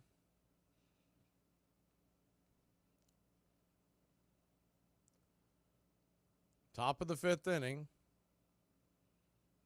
Game 2 of a 4-game series. Free comes set. He's going to flip it over. First, he's got the runner picked off. Olson's going to chase Winker and flip it over to Ozzie. He runs out of the baseline. He is out, baby. Great pickoff by Mr. Max Fried. How about it?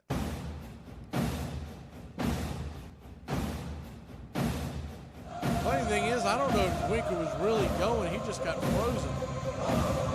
He's like, uh-oh. Ruh-roh Raggy trying to get back to the base.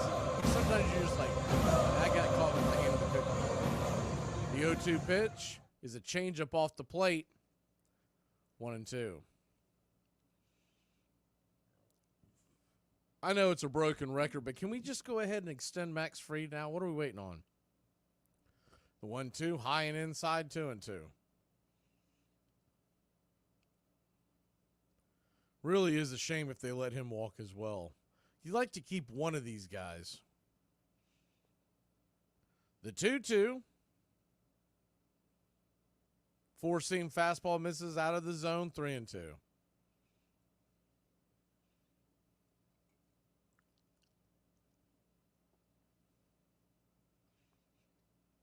So you got a full count. Standing on deck is Adams, the number 8 hitter, the hind catcher, the 3-2 pitch. Caught, looking, strike 3. He got caught watching the paint dry. 2 away. That was a seed on the outer edge, kissing the black as it went by.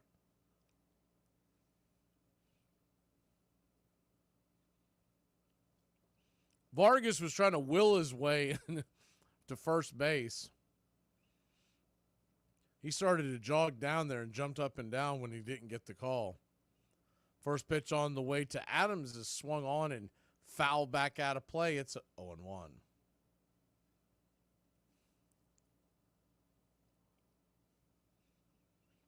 The 0-1. Lefty, righty. Adams 0 for 1, the pitch. Swing and a miss. Right in his kitchen, 0-2. Cardinals now lead the Reds 5-1. One of the best names in all of baseball, Buck Farmer, is in pitching for the Reds out of the bullpen. So an 0-2 count. The pitch on the way from Fried, turns and flips it. Four-seam fastball out of the zone, 1-2. Adams batting .230 on the year. 676 OPS. The 1-2 pitch. Changeup outside wide. 2-2.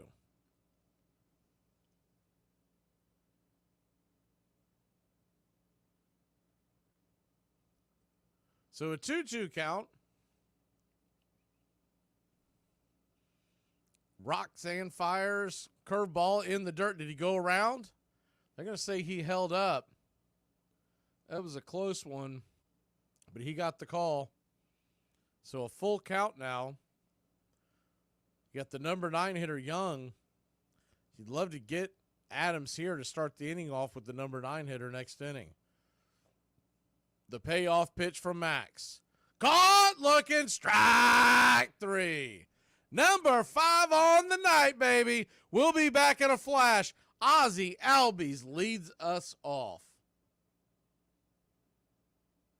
It's unacceptable. We shouldn't let him get away with it. Are you thinking what I'm thinking? Yeah, let's give him stab a him. piece of our mind. Funniest baseball team names of all time. Number 9 from my home state of Ohio, the Akron Rubber Ducks. Number 8 are the Traverse City Pit Spitters. Number 7, the Burlington Sock Puppets. The marketing part of every minor league baseball team has to be the only department that never has to get drug tested. Number 6, the Danville Dans. Their mascot isn't even a mascot. It's just a guy whose name is Dan. Number 5 are the San Antonio Flying Chanclas. What is a chancla, you might ask? It's a flip-flop that abuelas throw at their grandchildren when they are misbehaving. Number 4, the Rocket City Trash Pandas. Number 3, the Missouri River Motorboaters. The Bismarck Larks are changing their name to this for one day. They said it was because they want to honor their boat-loving fans. Sure, yeah, right. Number 2 are the Carolina Disco Turkeys. What is a disco turkey? I don't care. It doesn't matter. Take all of my money. And number 1, the Florence Yalls. What is their team name? A yawl. What is a yawl? A water tower. What? It was a ton of Gen Xers that just unanimously agree that the good old days were better. Give me a real concrete answer on why the good old days were better than now. I think it was easier to be happy a long time ago. I think that today it's expensive and difficult for people to be happy. It was much easier to be happy. You could sit on a porch in a rocking chair with your friend and a glass of lemonade or iced tea. Back in the day, it was just easier to be happy than it is now. Imagine Bob Feller, 17 years old, in the small farming town of Van Meter, Iowa, throwing against the proverbial wall of the barn and having a fastball that could beat any in the major league at that time. What was particularly extraordinary when the young feller at 17 came into the major leagues, and what people forget is that his fastball was so great because his curveball was extraordinary too. In case you missed the news, Angel Hernandez, he gone. We don't have to worry about him clogging up the MLB home plate calls for the rest of the time. He is retired, effective immediately. The news broke last night. First pitch on the way to Ozzie Albies as we lead off the bottom of the 5th inning is high and out of the zone for a ball. It's 1-0. Ozzie roped one into right field his last time up and then got gunned down at second trying to stretch the single into a double. The 1-0 curveball. Must have missed the handle on that one because that one was way outside wide. 2-0. So a 2-0 count. Pitch on the way. High and inside. Ball 3-0. Is this same junk happening again? The 3-0. Swing. Pops it back foul and out of play. Do it again. I don't know how to prevent that, y'all, so just ignore the goofy stuff. I don't know how to I don't think you can go in there and block 30 people, so I have no idea what's going on. The 3-1 swing and fouls it straight back 3-2. One of our producers, Jason, said he read during one of the breaks that it happens when you're sometimes when they think that you're a popular feed. So I guess it's a good sign, but I've never seen. Normally we get the ones as the 3-2 pitches outside wide ball 4, and Ozzie Albies will head on down to first, 1 on, nobody out. Normally we get the ones, I haven't seen them in a while, but Goat remembers the ones that come in and try to sell you something. They'll say, hey, click here. You really see it during football season. They'll try to get you to sign up for the NFL package. First pitch on the way to Murphy, a swung on, chop foul down the line. Past the third base bag, it's 0-1.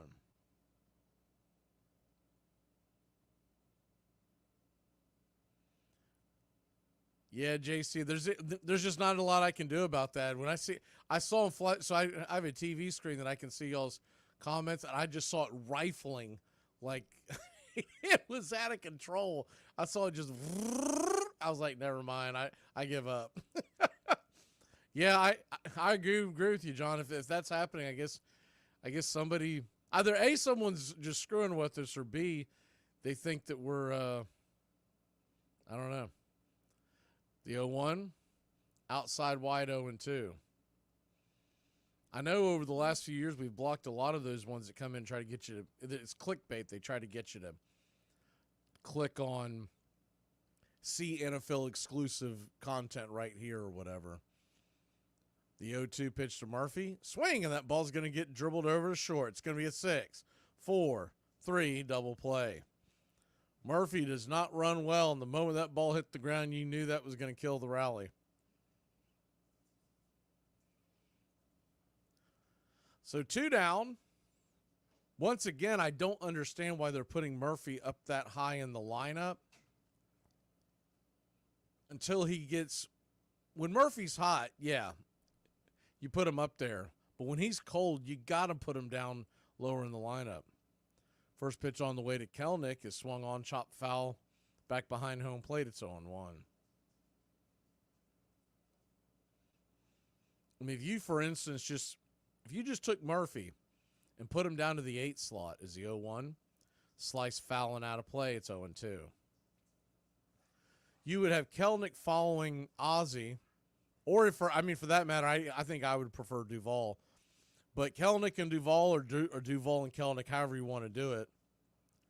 And then you could put Murphy out there, the 0-2, outside wide, 1-2.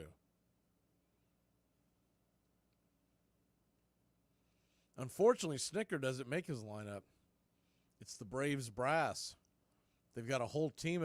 That's the way all the teams are nowadays. You were handed the lineup. You have a little input, but you're pretty much, they have these analytics divisions, and they just come up with the lineups. It's not like it used to be. Irvin sets and fires the 1-2, down and in. Good take by Kelnick. That one was close. Do it again, 2-2. So a 2-2 count. Outside wide. He's starting to lose the grip on that curveball the last couple of times through. I'd like to at least get his pitch count up. We talked about this yesterday, but the Washington Nationals bullpen is awful. The 3-2 pitch swung on, pops it up high and out of the play. Just before the second deck, over by third base. They have one of the worst bullpens. They've got a good, very, very back of the bullpen. They got one of the best closers. But getting to him is a very tough task. The 3-2 pitch. Swing and a miss, strike 3. Kelnick down on strikes. 71 pitches into the night. And Irvin going toe-to-toe with Mad Max. Am I the problem? Of course you are! Gen X Hotline, what do you want? My son saw another student with a vape pen in his backpack. Should we tell the teacher or go straight to the principal? All right, let me check the book on that. Teacher or principal? Okay, it says, tell him not to be a snitch and to mind his business. Are you serious? Yep. Have a great day. I was blackballed for 2 years. I couldn't get a job. And because of that, I lost my big, beautiful house in Los Angeles, my shiny Mercedes, all my stuff. And as you can imagine at the time, I was really crushed. They thought that I was some religious zealot, but to me it was just that I didn't think it was the right thing to do. And also, I really love my wife. And as I've said, and I'll say it a million times, these lips are meant for one woman. Eyes closed. I have a surprise. Did you do the dishes? I said surprise, not miracle. Gen X Hotline, what do you want? Hi, I work from home, and with the kids still home on summer break, I am not getting anything done. Okay, so step 1, have you tried locking them out of the house? Okay, but like what would they eat all day? Okay, do you have any like honeysuckle or blackberry bushes in your neighborhood? Yeah, I think so. Why? They're gonna be fine. That's what they're gonna eat. Really? Yep. What about the bathroom? Oh no, they're just gonna poop in the woods. What? You're good. You're welcome. Wait. I never want to hear the term Uncle Stevie again. It was all a lie. As with everything with the Mets, always teasing, never pleasing. Baseball stories are so various, and they swap characters in them, but the way I heard it, Lefty Gomez himself, a pitcher, faced the 18-year-old Bobby Feller. The first one came over, and the umpire called it strike, and the second one came over, called it strike, and the third one came over, the umpire called it strike, and Gomez said, I thought that last one sounded a little low.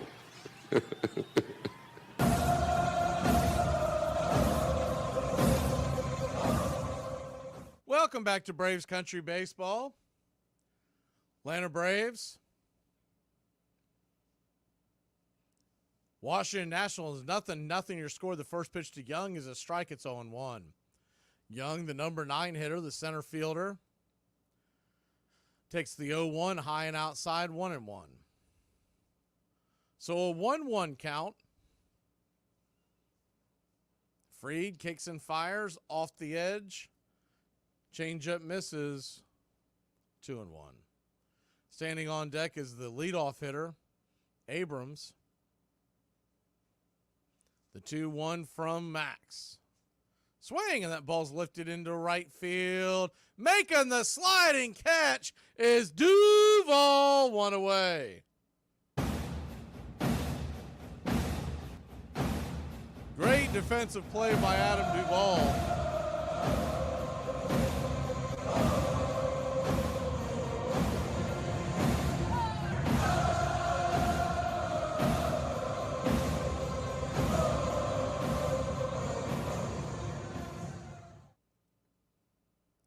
So one down, Abrams comes to the plate. He takes a swing at the first pitch. Fists it foul back behind home plate. It's 0-1. The 0-1. Rocks and fires. Down below the knees. 1-1. It looked like the changeup that missed.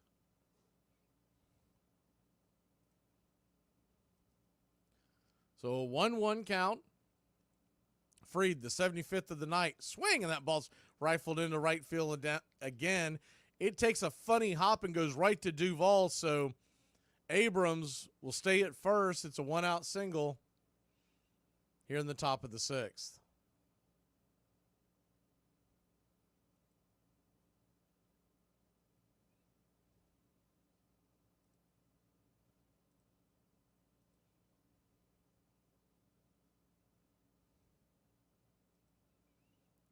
First pitch on the way, swung on, grounded over to Riley. Riley to Ozzie. Ozzie to Olsen, and it's a 5-4-3 inning-ending double play. Just what the doctor ordered. We'll be back in a flash here on Braves Country. My issue is that anytime I'm sick, I feel like I sound like Miley Cyrus. Like it's got that rasp to it, you know what I mean? Like it's got that Miley Stewart in that bronchitis. Hey, last week we were talking about the mouse. Right. My girl said you was right, bro. She did some research, and she said it's mice for plural, man. Hey, bro, I was just trying to help my bro out, man. You know what I'm saying? That's all. Man. Me personally, mice doesn't sound more natural, bro. But hey, I guess you was right, homie. Right. So when you learn something, you got to pass it down to the youth, right? I go to my sister's house. I holler at my nephew. He 5. I'm breaking it down to him. I'm like, hey, I said, little man, it ain't mice, this is, bro. It's mice, right? Right. Mouse, mice. Right. Goose, geese, right? Exactly. Right? Mm-hmm. Yeah, that's right. Moose, meese. It's like, that's a... Wait, you said moose and what? Oh, moose. For one is moose. Moose, yes. And for 2 is meese, right? You said moose and meese? Yeah. No, meese is not a word at all, actually. It's already plural and singular. Damn, man, what's wrong? Why are you doing this, bro? I didn't create the English language, bro. That's just what I didn't make the rules. How you know, bro? Because I went to school. Armchair. Always you look for heroes. Always the people look up to see something that represents them, that is larger than they are, and if it's perfect, that they might become. As a young boy, when I was taken to my first game at Yankee Stadium, my God, Yankee Stadium, talk about awesome sights. To see Joe DiMaggio, to whom you could relate without knowing anything about San Francisco or anything else about him, but he was a baseball player. He didn't seem to have any other credential but his ability, and that was sufficient to make him a great hero and a great success, and therefore a great inspiration. Welcome back to Braves Country Baseball. I didn't see the comment until a second ago. If Arizona is the first pitch on the way to Adam Duvall is a 4-seam fastball off the plate, now the zone it's 1-0. If Arizona falls out of the race, right now they're not going to give up. Is the 1-0 pitch. Curveball misses outside wide, 2-0. Time for Braves to get some damn runs, isn't it? But if Arizona falls out of it, Jock Peterson would be a great addition. And he's on a 1-year deal. The 2-0 pitch. Swing and a miss. 2-1. In Arizona, we know that they were in the World Series last year. But they haven't gotten off to the greatest start. Is the 2-1 pitch. Right there at the knees, 2-2. So that's one of the guys that I mentioned the other day that in a perfect world, I think he'd be a great addition because you could platoon him. He's not going to complain about platooning. With him, a combination of him and Duvall is the 2-2. Swing and fouls it down the line, 3-2. Him, Duvall, and Kelnick and Harris. And I think they would eventually go to a situation where they would probably carry 5 outfielders and rotate them through like they did in 21. It's the 2-2 pitch. Swing and a miss, strike 3. 94-mile-an-hour fastball right in on his hands. 1 away. But you got to look at the way the standings are right now in the National League. Arizona is right there. They are, right now, if the season ended today, they would have the number 6 seed. Or, excuse me, the first pitch on the way to Arcia is right there for a strike. It's 0-1. They would be 2 games out for the number 6 seed. So they're right there battling with San Francisco and the Cubs. St. Louis is the 0-1. Misses high and inside, 1-1. What you would want is Arizona to really start to struggle and fall out of it by the All-Star break. The 0-1-1 dragged over to third. It's going to be an easy 5-3 put out. 2 down. You would need teams like Cincinnati to get a little hot. You would need teams like the Cubs, the Giants, the Padres to kind of fight everybody off and make it feel more and more like if Arizona has to leap 4 or 5 teams and they're 5 games out at the All-Star break, they'll start looking at selling. But right now, it's way too early. First pitch on the way to Michael Harris. The second is swung on and fouled back out of play. It's 0-1. That's the thing that when you see all these harebrained schemes on Twitter or just the clickbait in general, but a lot of times folks are getting their ideas from that and they just tweet stuff out. And if they've got a big following, people will follow them like sheep. As the 0-1 pitch to Harris is fouled off, cutter up top 0-2. But what you got to take into consideration is, yeah, you might want a player, but what is motivating the team to give you that player? So, A, what are you trading as the 0-2? Inside almost gets them, 1-2. What do you have to trade away? What kind of money are you taking on? And then the other obvious thing is the team out, because if they're still in it, they're not trading a good player. Is the 1-2 pitch, 94-mile-an-hour fastball misses well out of the zone, 2-2.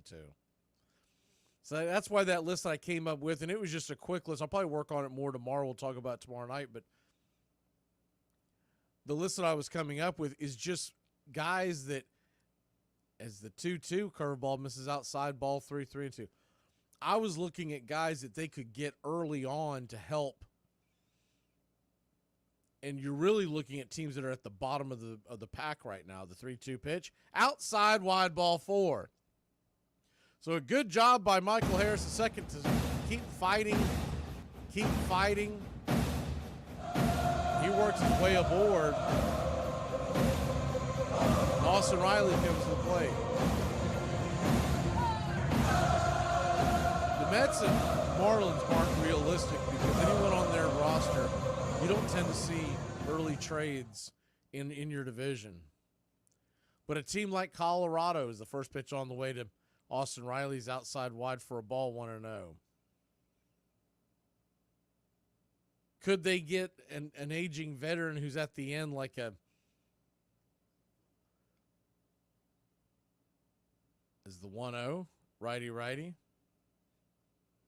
Pitch on the way. Fastball top of the zone, 1-1. like a Charlie Blackmon, a left-handed stick that you could go bring into platoon. We know his better days are gone, but could you bring him in the 1-2?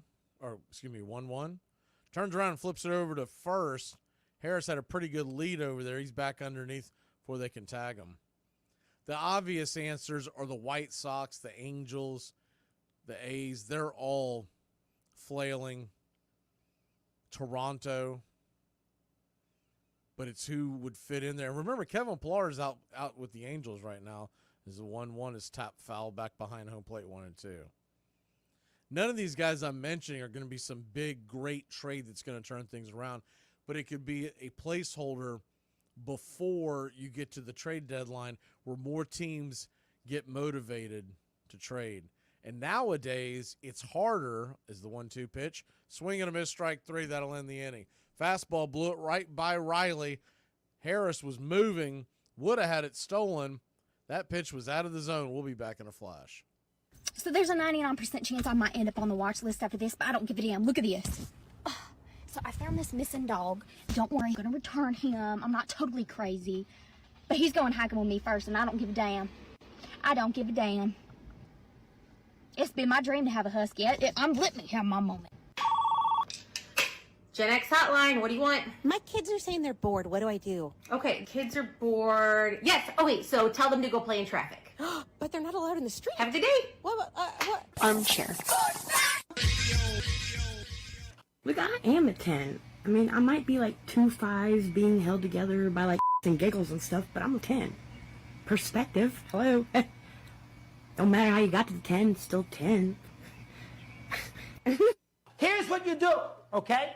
When you're in a situation where you're going to say, let me talk to the brass to see where we are as a team. When you're getting paid $43 million, you better be Sandy Koufax. That's who you better be.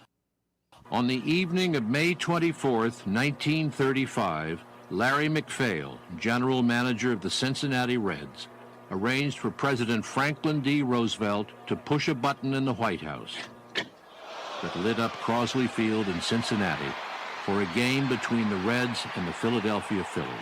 Although the Kansas City Monarchs had used portable lights for years, this was the first night game in Major League history. The other owners were appalled. They were sure no one would come. Then they saw the money McPhail was beginning to make. Braves Country Radio, your home for the classic call of Braves Country Baseball. Welcome back to Braves Country Baseball. I still contend one of the interesting ones would be a J.J. Bleday, but if you want an established veteran as the first pitch on the way from Fried is swung on and rifled up the middle, Meneses will now be 3 for 3 on the day. Only one of his balls was hit hard. The other two were broken bats, but he's 3 for 3.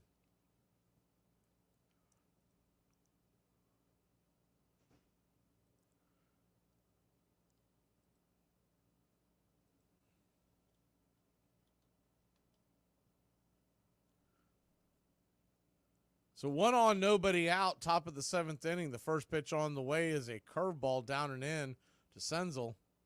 It's 1-2.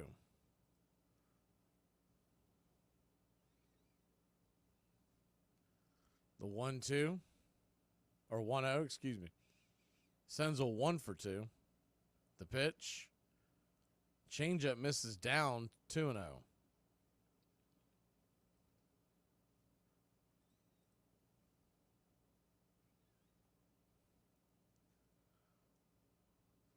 Two-0 count. The pitch. Swing. Pops it up high. Bending. Foul and out of play down the right field line. 2-1.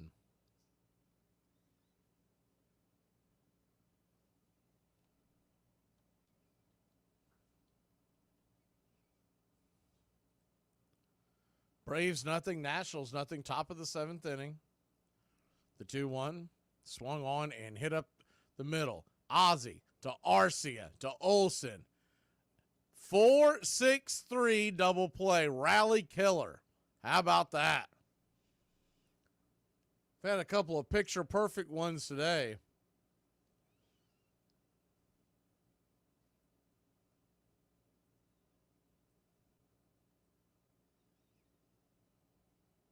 Good flip by Ozzie and Arcia.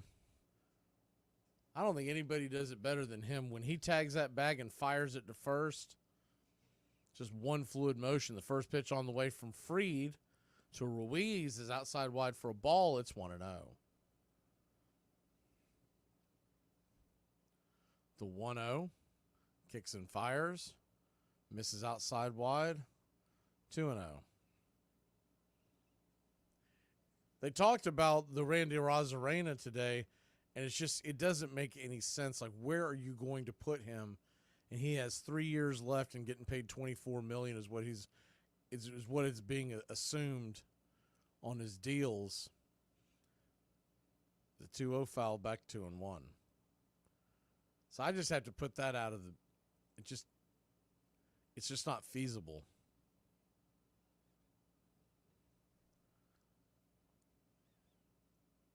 So a 2-1 count. Lefty-righty pitch, curveball, top of the zone for a strike, teardrop in the top left shelf corner.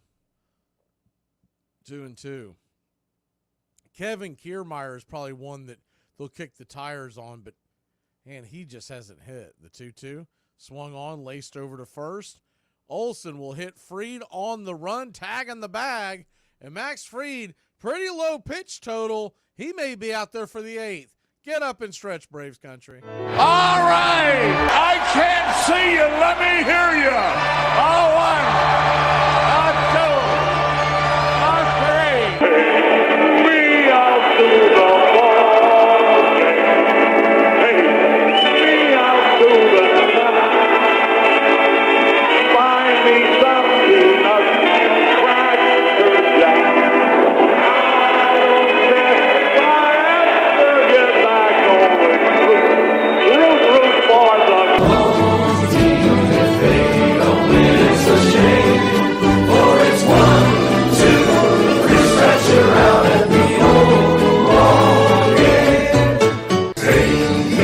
To the ball game, take me out with the crowd. Buy me some peanuts and Cracker Jacks. I don't care if I ever get back. Let me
Welcome back.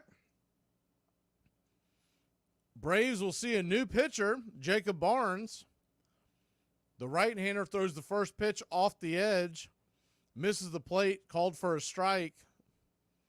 Bad call by Lentz. He's been pretty decent all night. It's 0-1. The 0-1. 96-mile-an-hour fastball misses high, evens up the count 1-1.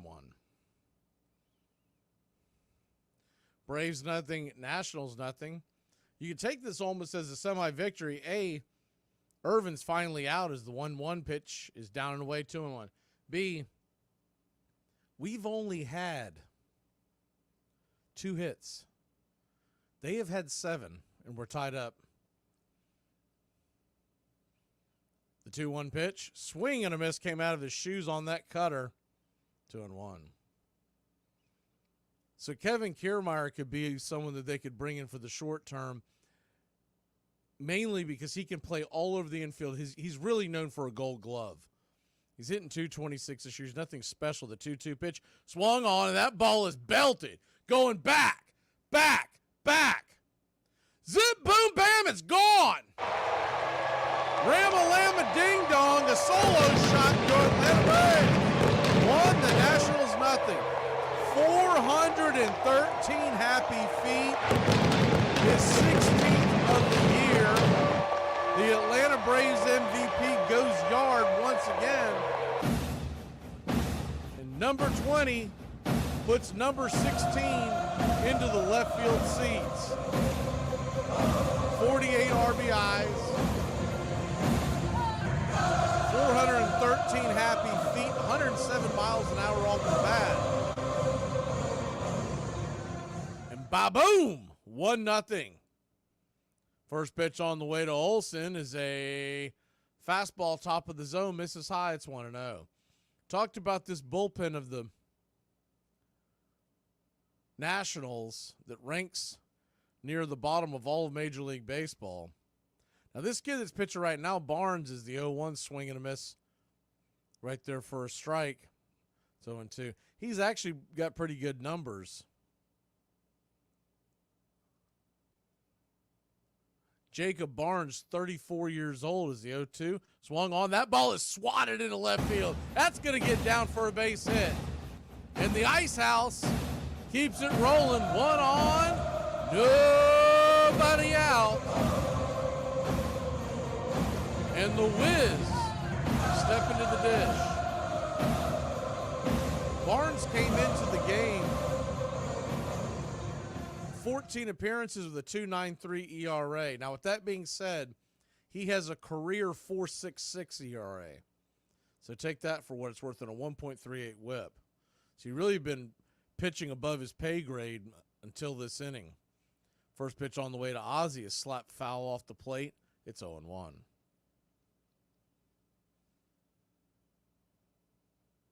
The 0-1.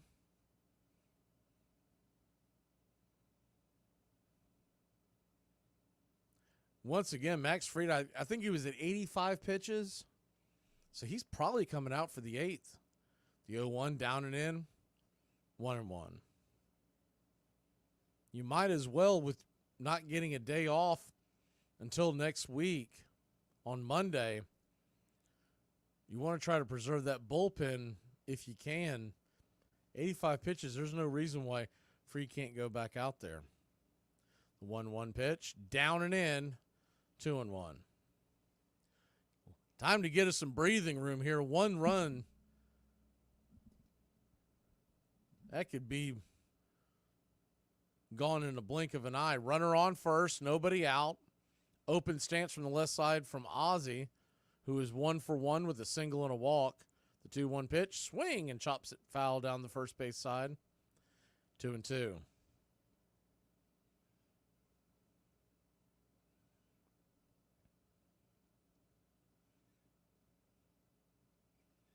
If you're just joining us or stepped away for a second, Marcell Ozuna hit his 16th home run of the year. Braves lead at 1-0. The 2-2. That ball's chopped foul. Cutter just getting in on his hands. He's just eating him up on the inside. Jacob Barnes has played a little bit all over the league. He was in Milwaukee 2016 when he first came up. Ended up in Kansas City, was with the Angels as a 2-2. Swatted foul and out of play. We'll do it again. Played for the Mets at the very beginning of 2021. He was released with a 6.27 ERA. Then he went to Toronto. In 2022, played for Detroit and the Yankees. He was with St. Louis last year. The 2-2. Swing and a miss. Strike 3. Foul tipped into the glove, and Adams is just able to hold on to that one.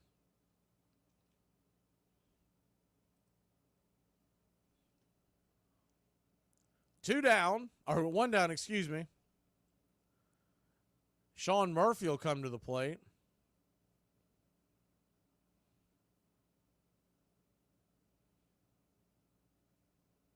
Righty. The first pitch on the way is a cutter down and away.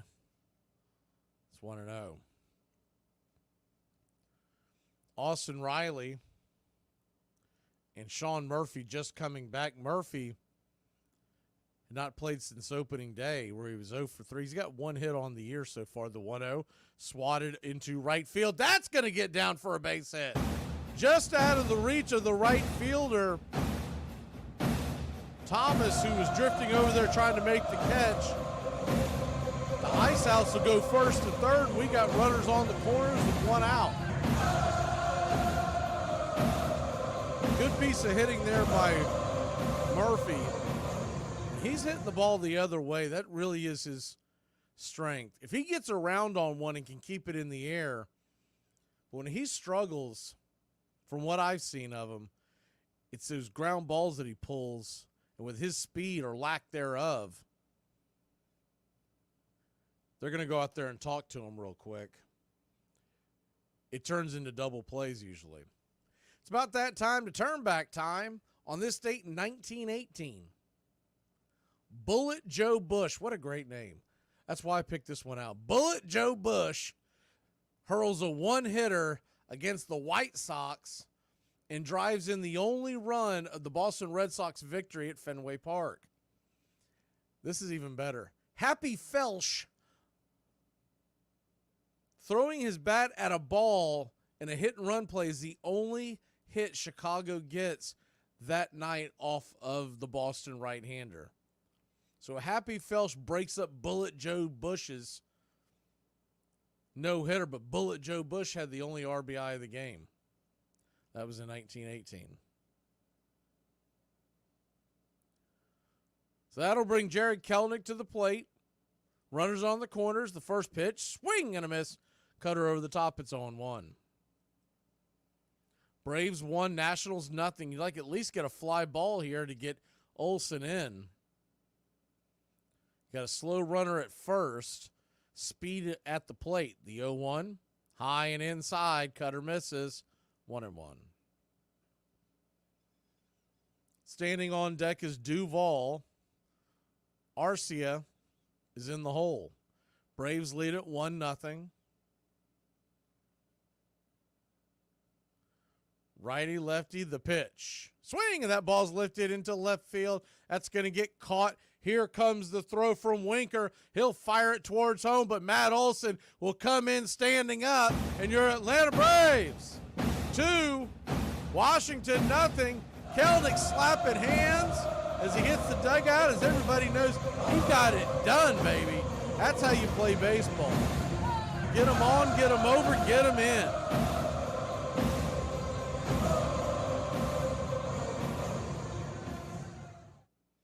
So runner at first and 2 outs.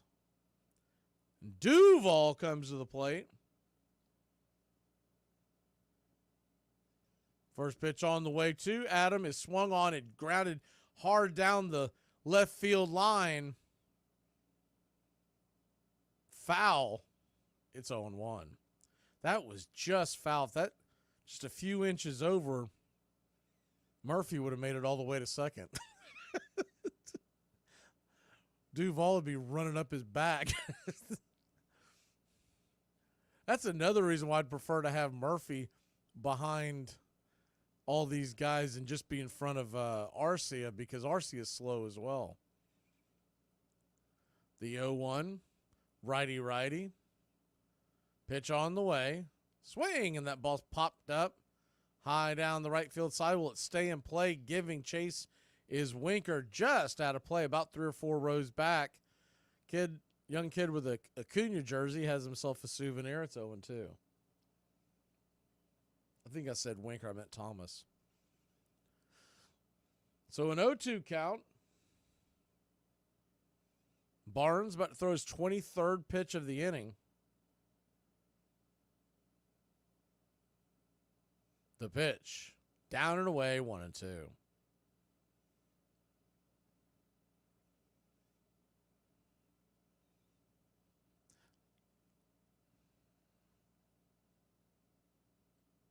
Braves 2, Nats nothing. Bottom of the 7th inning.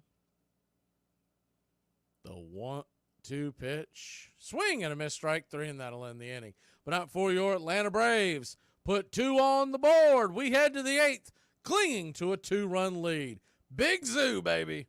I wish I could say the D word. What'd you say? I said I wish I could say the D word. Okay, I hate to ask, but what is the D word? Will I get in trouble if I say it? Well, I don't know if you're going to get in trouble because I don't know what you think the D word is. So can I say it? All right, just say it so I know what you're Maybe I shouldn't have asked. How could it be moose for 1 and then moose for 3 or 4? That don't make no sense. Okay. You've never heard meese. You've never heard somebody refer to moose as meese. You've never heard that. Have you ever heard that? Well, first of all, we live in L.A. Ain't no meese out here. Larry McPhail was a banker's hard-drinking son, a born promoter, impatient with tradition, desperate to find new ways to boost attendance and rescue his club from bankruptcy in the midst of the Depression. And he hired a young Southerner named Walter Barber, who had never even seen a major league game, to do the play-by-play. Anything new has to establish itself and gain its own credentials. When radio came along, some of the entrenched conservative owners said, wait a minute, why give away something that you're trying to sell for your living, to try and keep your enterprise afloat? And especially on days of threatening weather, when people would say, well, it looks like it may rain, I'll just listen to the radio and I won't go. They did not realize at that time that it would be creating new fans, that it would be making families of fans. Before radio, by and large, the people who came into a ballpark were men. Once radio came along and came into the homes, women began to understand the game. They didn't have to have somebody explain it to them. The play-by-play broadcaster was doing it. And attendance visibly went up when you had families coming instead of single members of the family. Radio made new fans. Oh, man, it couldn't be a nicer afternoon. This is the one we've been waiting for. In baseball, they'd like to no more measles and free tickets to the circus.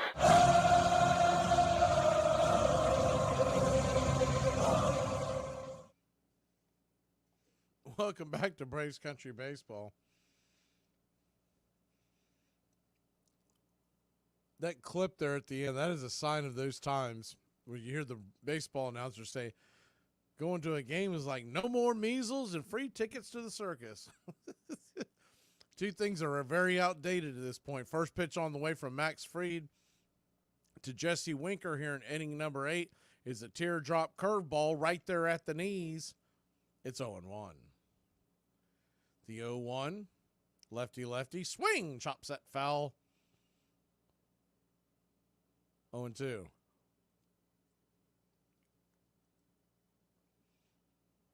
So an 0-2 count.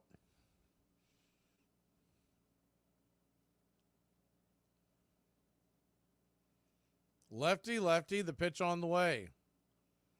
Down and away, 1-2. Well, here we go again.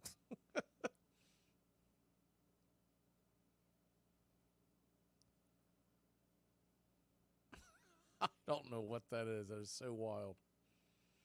So a 1-2. Swing. Out of the zone, it's 2-2. Sorry, my eyes got distracted by whatever in the hell's scrolling up my screen. This is crazy. So a 2-2 count. Lefty. The 90th pitch of the night. Outside wide. 3-2.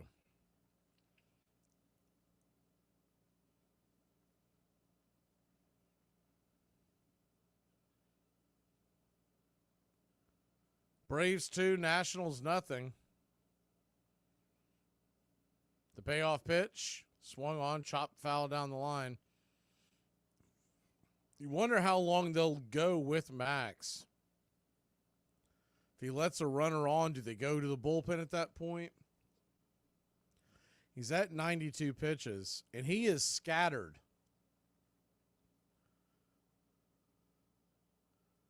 The 3-2. Looked like it grabbed the outer part of the zone. The weight, I mean, come on. They're going to call that a leadoff walk. He has scattered 7 hits tonight. And that'll be first base on balls. Looks like they'll leave him in there. Lefty, righty, Vargas, the batter from the right side, the first pitch. Swing and a miss over the top, changeup. It's 0-1. The 0-1.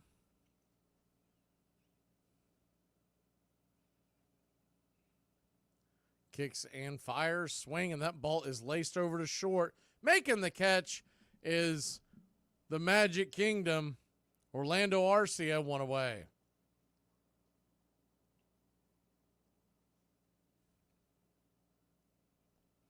Softly hit line drive.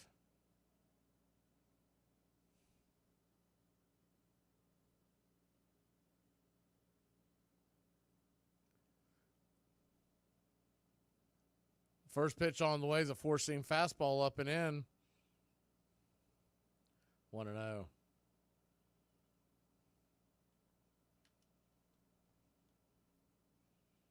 The 1-0. Kicks and fires. Swing and a miss. 1-1. So a 1-1 count.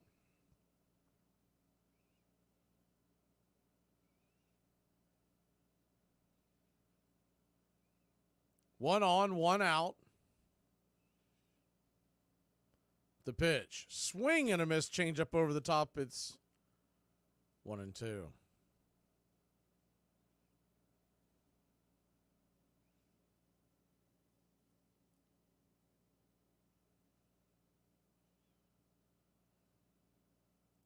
The 1-2. Stops, rocks, fires. Down and away, change up. Did he go around? They're going to say he did not. 2-2. Mad Max is about to throw his 100th pitch of the night. Very well could be his last batter, though. The number 9 hitter is on deck. The 2-2 pitch. Swing and a miss. Strike 3. Got him with the bender. That curveball, last few starts, has been absolutely dynamic. 2 away. It's his 6th strikeout of the night versus 1 walk. He has given up 7 hits. But you'll take it all day long if they don't cross the plate. Number 9 hitter Young comes up to the plate. He's 0 for 2. The first pitch, fastball, runner goes. Throw is down to second. Ozzie drops the ball, but I don't think he would have gotten him anyways. Really good jump by Winker. Man, he was flying. I didn't know he was that fast. Saw he had a few stolen bases this year, but he's got much better wheels than I realized. So a runner in scoring position now, but the one you really got to pay attention to is at the plate. That's the tying run.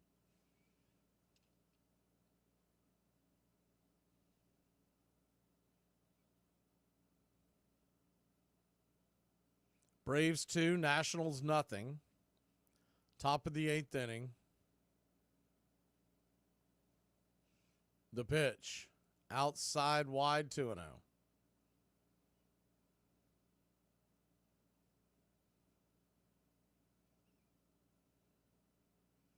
The 2-0.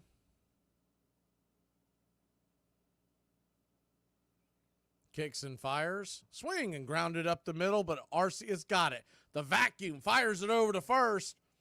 And 6-3 will end the inning. Braves 2, Nationals nothing. Let's get some insurance. Arcia leads us off. Tell me one thing that you trust more than President. Gas station sushi. Somalian cruise line. Prostate exam from Captain Hook. Helen Keller flying a plane. A mechanic who tells me my blinker fluid is low. Breast milk from Bruce Jenner. A mixed drink from Bill Cosby. A blood transfusion from Charlie Sheen. Carpooling with John F. Kennedy. Going to the theater with Abe Lincoln. A girl who says, I'm fine. And a rattlesnake with a pet me sign. Hey, yo, this message is for Apple. That new update that y'all made me do show people pictures when they call you. And now my girl know who Waffle House is. I'm probably finna get put out when I get home. Apple, the feds, bro. Please help us understand, you did last time, why it ain't meese for plural moose. I do not know why they created it that way. I cannot explain it because I didn't create it. The scholar. Yeah. Okay, so look, help me understand. Mouse, mice. House, heist. Yeah, that's right. Heist. It's heist. So you saying that's wrong too? House and heist. It's supposed to be house for one and heist for two or three. Yeah. Heist is not even a... Have you ever heard somebody say something about a whole bunch of heists? In 1938, MacPhail left Cincinnati and moved to New York to take over the Brooklyn Dodgers. He brought Red Barber with him.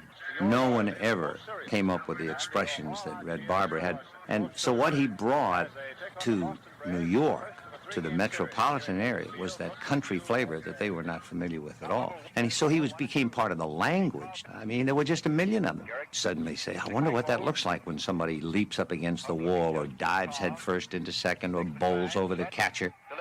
So they would come out to see what they had been listening. Right field, back goes Ripple, and he can't get it. It's a homer. A mighty smack squarely out over right field.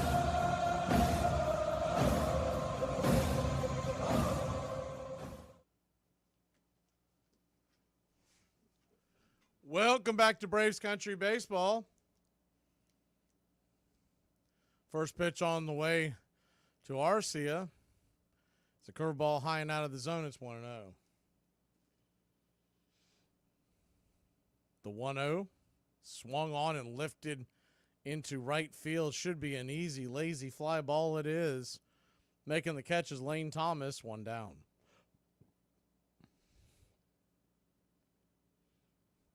So 1 down. You got to figure eyeglasses will be coming on.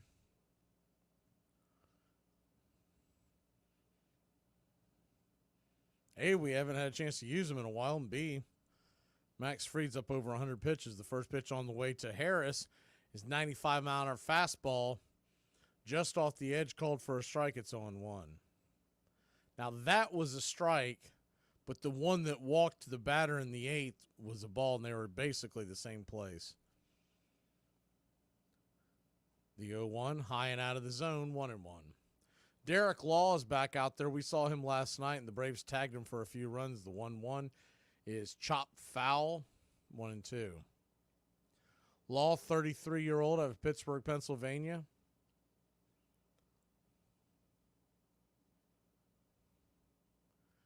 One-two pitch, swing, and chops it back foul back behind home plate. We'll do it again.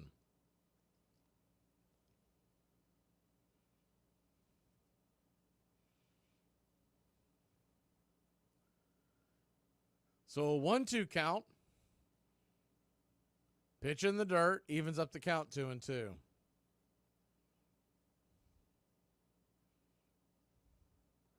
Yesterday he came on, pitches 2/3 of an inning, gave up a run, but one was unearned.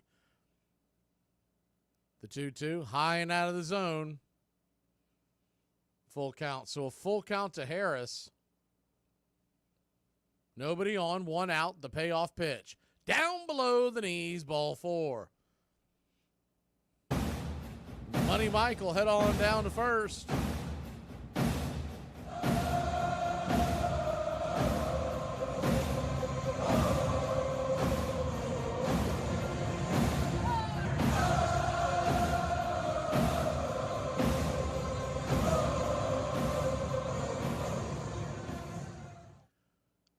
Before he throws the first pitch to Adam Duvall, Law fires a pickoff attempt over to first. He's back with these. I think I said Duvall, meant Riley. Righty. The pitch on the way to Riley, down and in. 4-seam fastball over the shoe tops. It's 1-0. Austin Riley is 0 for 3 on the night.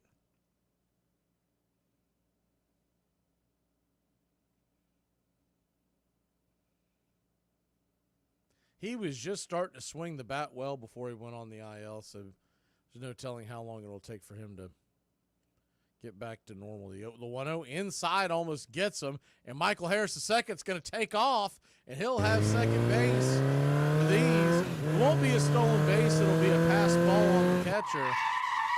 Ball just kind of popped out of his glove and rolled away, and then he turned around. He wasn't going to be able to get Harris at that point anyways with Harris's speed. But he went to grab it, and he dropped it again, so no way, no how was he going to get Harris. So now you got a runner in scoring position. 1 down, the 2-0 pitch to Austin Riley. The rake takes the pitch high and out of the zone.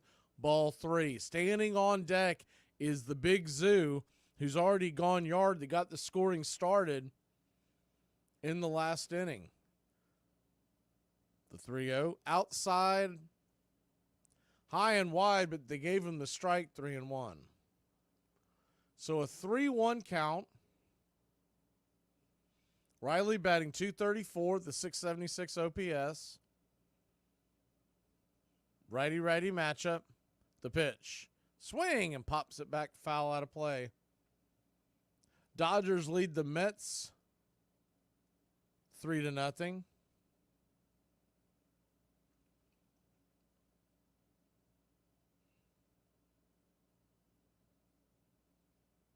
The payoff pitch. Turns around. Chases the runner back towards second. Harris doesn't even move back there. He just kind of stares at him. He's only maybe 2 steps away from the bag. So you got a full count to Harris. To Riley. The pitch on the way. Swing and chops that foul. Just stay alive. 96 mile an hour fastball. Looked low, but he's called a few low, so good idea by Riley to stay alive.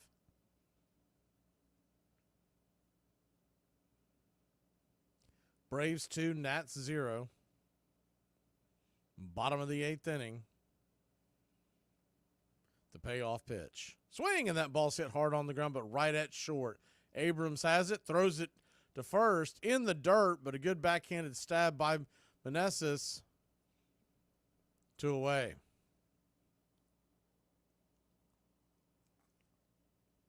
Harris had to stay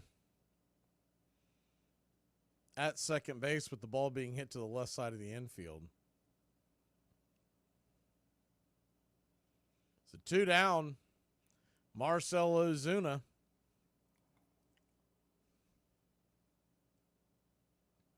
is due up. Matt Olson is on deck. You're a right-handed pitcher. What do you do here? You know, Olson is not nearly as hot as Ozuna, but would you dare walk the red-hot Ozuna to get to the left-handed power bat of Matt Olson?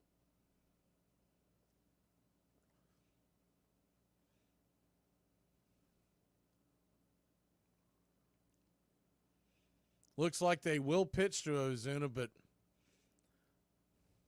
pitching coach went out there to talk to him, and they probably went over the game plan of basically pitching around him, I would think. First pitch on the way to Ozuna is a curveball right there at the knees. It's 0-1. Maybe not. On this date in 1941, before the first Major League game was played at night in Washington, D.C., Senator legend Walter Johnson throws a strike through a beam of light, triggering a switch that illuminates Grissom Stadium. The 0-1 pitch swung on, grounded over to third, and he'll fire it over to first, and that'll end the inning. So the Braves put Harris into scoring position, but can't get him home. We'll be back in a flash here on Braves Country.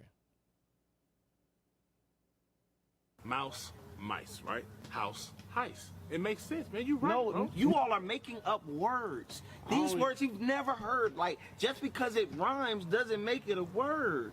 Like, listen, like, I don't understand. Like, we went to the same school. I don't know where we missed each other and how the lines crossed. I don't know what happened. I don't. But listen, that's not a word. It's just house. So it's okay for you to make up words, but we can't. I'm not making up words. Look, I'm done, bro. Trying to help y'all grow, man. You teaching 5-year-olds me.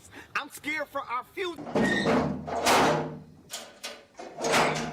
It's very important that when you get in the batter's box to prepare to hit a baseball, you're fearless. You can't be scared of getting hit with the ball.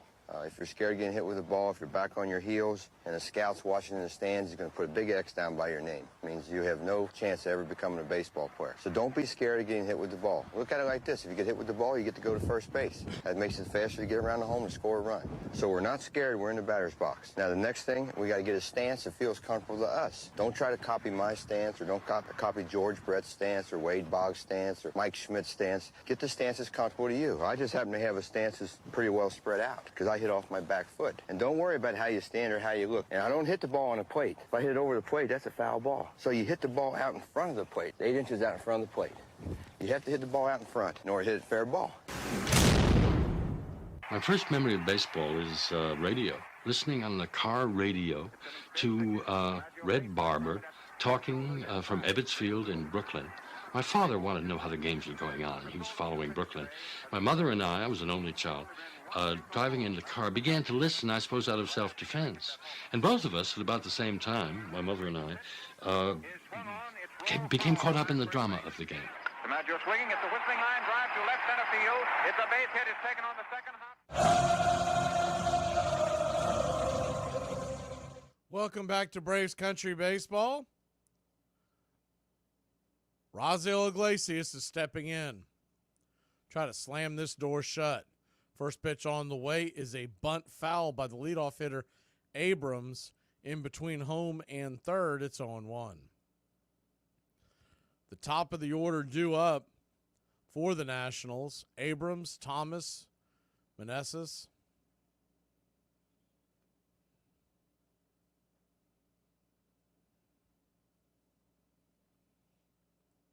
The 0-1.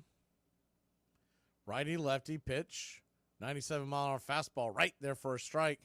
Across the plate, it's 0-2. Wasn't sure if he was going to get that call. It was a strike, but they were set up outside, and Murphy had to backhand it.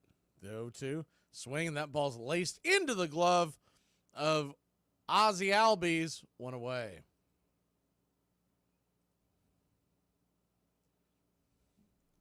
One down. Braves 2 outs away from evening up this series, going 10 games above 500 once again.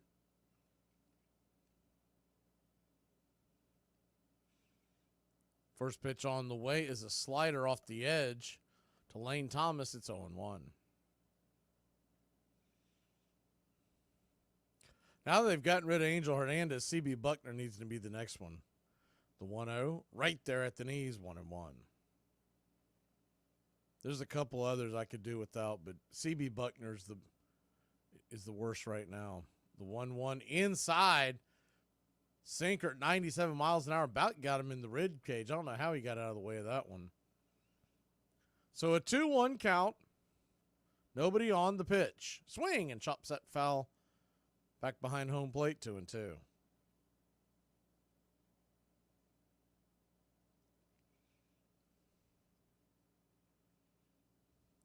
Braves 2, Nationals nothing. The 2-2 pitch. Swing and a miss. Strike 3.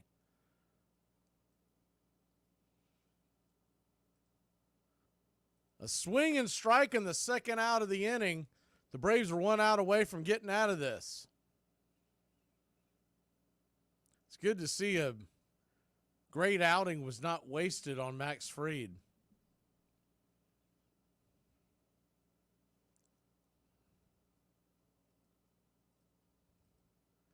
So 2 down, and Eddie Rosario steps to the plate.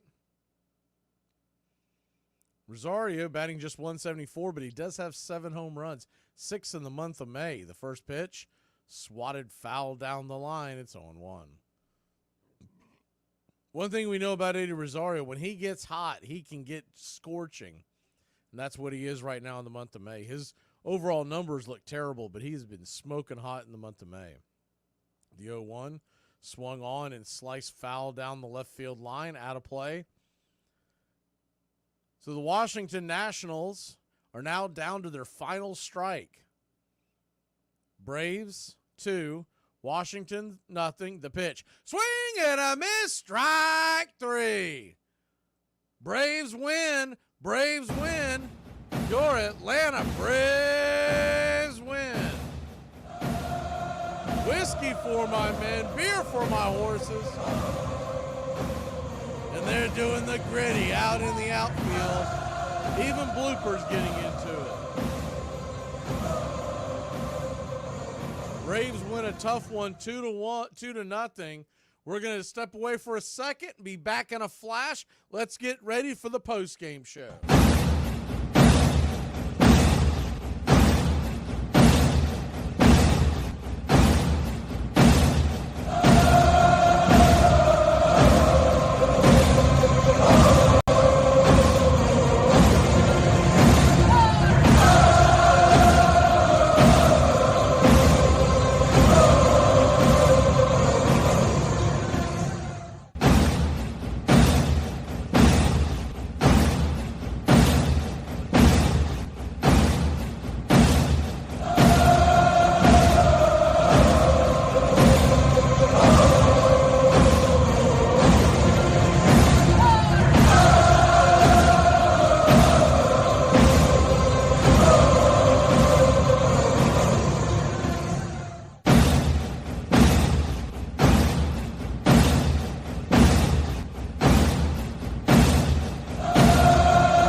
You're in Braves country.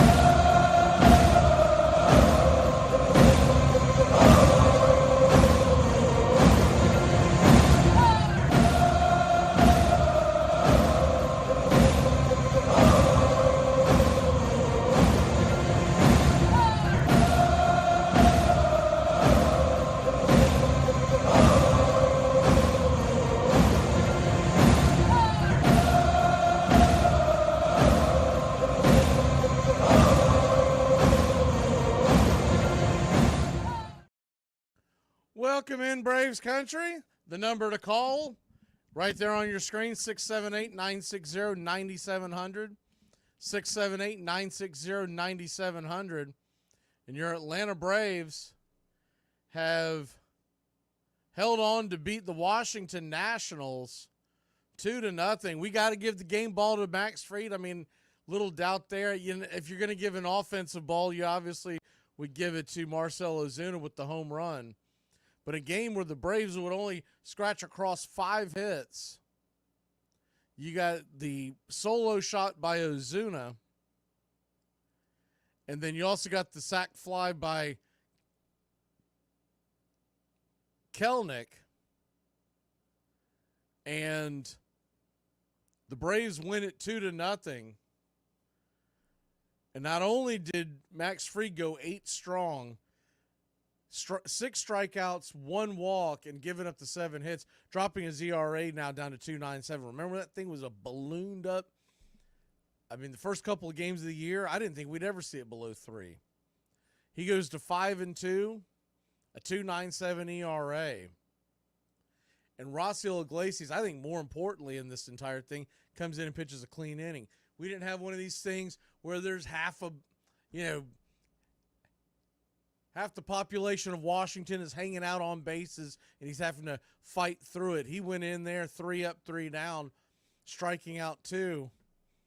And that's C.J. Abrams, man. He's got a bat on him, doesn't he?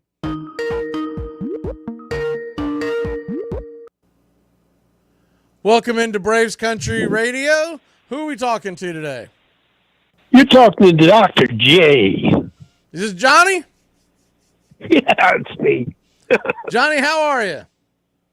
I'm doing well, man. Whenever we win, I just seem to be in a better frame of mind. Isn't it the truth? My entire mental health is so much different the day after a win as opposed to the day after a loss. I'm the same way, but I'll tell you what. The way we have to fight to score lately isn't, and I know we got guys capable of knocking the cover off the freaking ball, so I don't really understand it, but thought you guys might be talking about something like that, Yeah, Braves hitting really has not been up to par all year, except for Marcell Ozuna. No, he's been like a mad man, and he gets big hits too. And see, that always mattered to me. If we go back to 21 when we won the championship, or even last year when we made our comeback, everybody was getting big hits. Not just a couple guys on the team, everybody was. Right. And I think there's a few factors with the offense. Number one is, so now we're out with no Acuna, right? But right. Riley and Murphy were hurt. And when you're constantly missing one of those cogs in the engine, everyone else, the lineup gets much shorter, right? When you've got Zach Short playing third base and batting, it's a lot different feel than when Austin Riley's standing in there. So now we finally get everybody back, and then before you can even get them all back in the lineup, Acuna tears his ACL. I mean, who would have thought this? No Acuna, no Strider. You could easily make the argument the two most talented players on the team, and we're still 10 games above 500. How do you lose 2 guys like that and still have a team as good as we have? That's all. You got to be thankful for small things. Right. So we brought two guys out that have been not played much this year. Riley, after he got his muscle tore or whatever the hell happened to him, and Sean Murphy. These guys are vital cogs in an engine when it's running smooth. They need them. And Riley pick up a little bit on the batting. I think it's more of a mental thing with him. But when he gets over it, I think, there's another big stick. And the more you surround Ozuna, guys like Olsen and Riley, they can't pitch around him. They have to pitch to him. Hell, I think they did that tonight, and that was a big mistake. But 439 feet later, I'll take it. Yeah, and now we get to see the kid that I was talking about this kid last time you called in. Schwellenbach is going to get the ball tomorrow, and he's coming up from the minor leagues. And I was just looking up his numbers recently. Yeah, you were talking to me about him the other night. Yeah. So he's coming up tomorrow, right? They're going to give him a shot. Yeah, he's a right-hander. I thought he was a bigger guy than what he is, but he's 6'1", 200 pounds, so he's definitely a sturdy kid. For some reason, I had it in my mind that he was much taller. But listen to the numbers that he has thrown up here. In the month of May, he has... Is this right? Something's wrong here because there's 4. All right, so their calculations are off, but I'm looking at the entire month of May. He has thrown 13, 18, 22 and 2/3 innings, and he gave up just 4 earned runs, and that was in the very first start in May. So his last, I guess the point I was going to make, the last 17 and 2/3 innings he has pitched in 3 starts, he has given up no earned runs. One was with Rome, and then he was elevated to Double-A Mississippi on May 15th and May 22nd. He's got 2 starts in Double-A, right? 13 innings, no earned runs, and just 5 hits allowed. Now, I know that's Double-A. It's much different. But here's the other kicker. 17 strikeouts in those 13 innings. So I'm excited to see what this kid can do. I am. You got me excited now. And he is... I didn't know he was pitching tomorrow. I would have found out in the pregame, but I had no idea. But yeah, we are, Max Fried and Chris Sale aren't going to get us to the promised land. They can help guide us. But we're going to have another good arm, and hopefully this kid brings the heat. I'm hoping that, we finally brought somebody up that, doesn't have any trouble hitting 97, 98, Yeah, and overall in his minor league stats this year, 45 innings and a whip of .91, which means he's keeping guys off bases. And he's got 51 strikeouts. But once again, most of this was in Single-A, and he got promoted to Double-A 2 starts ago. And it may just be a one and done, but he will turn 24 on Friday.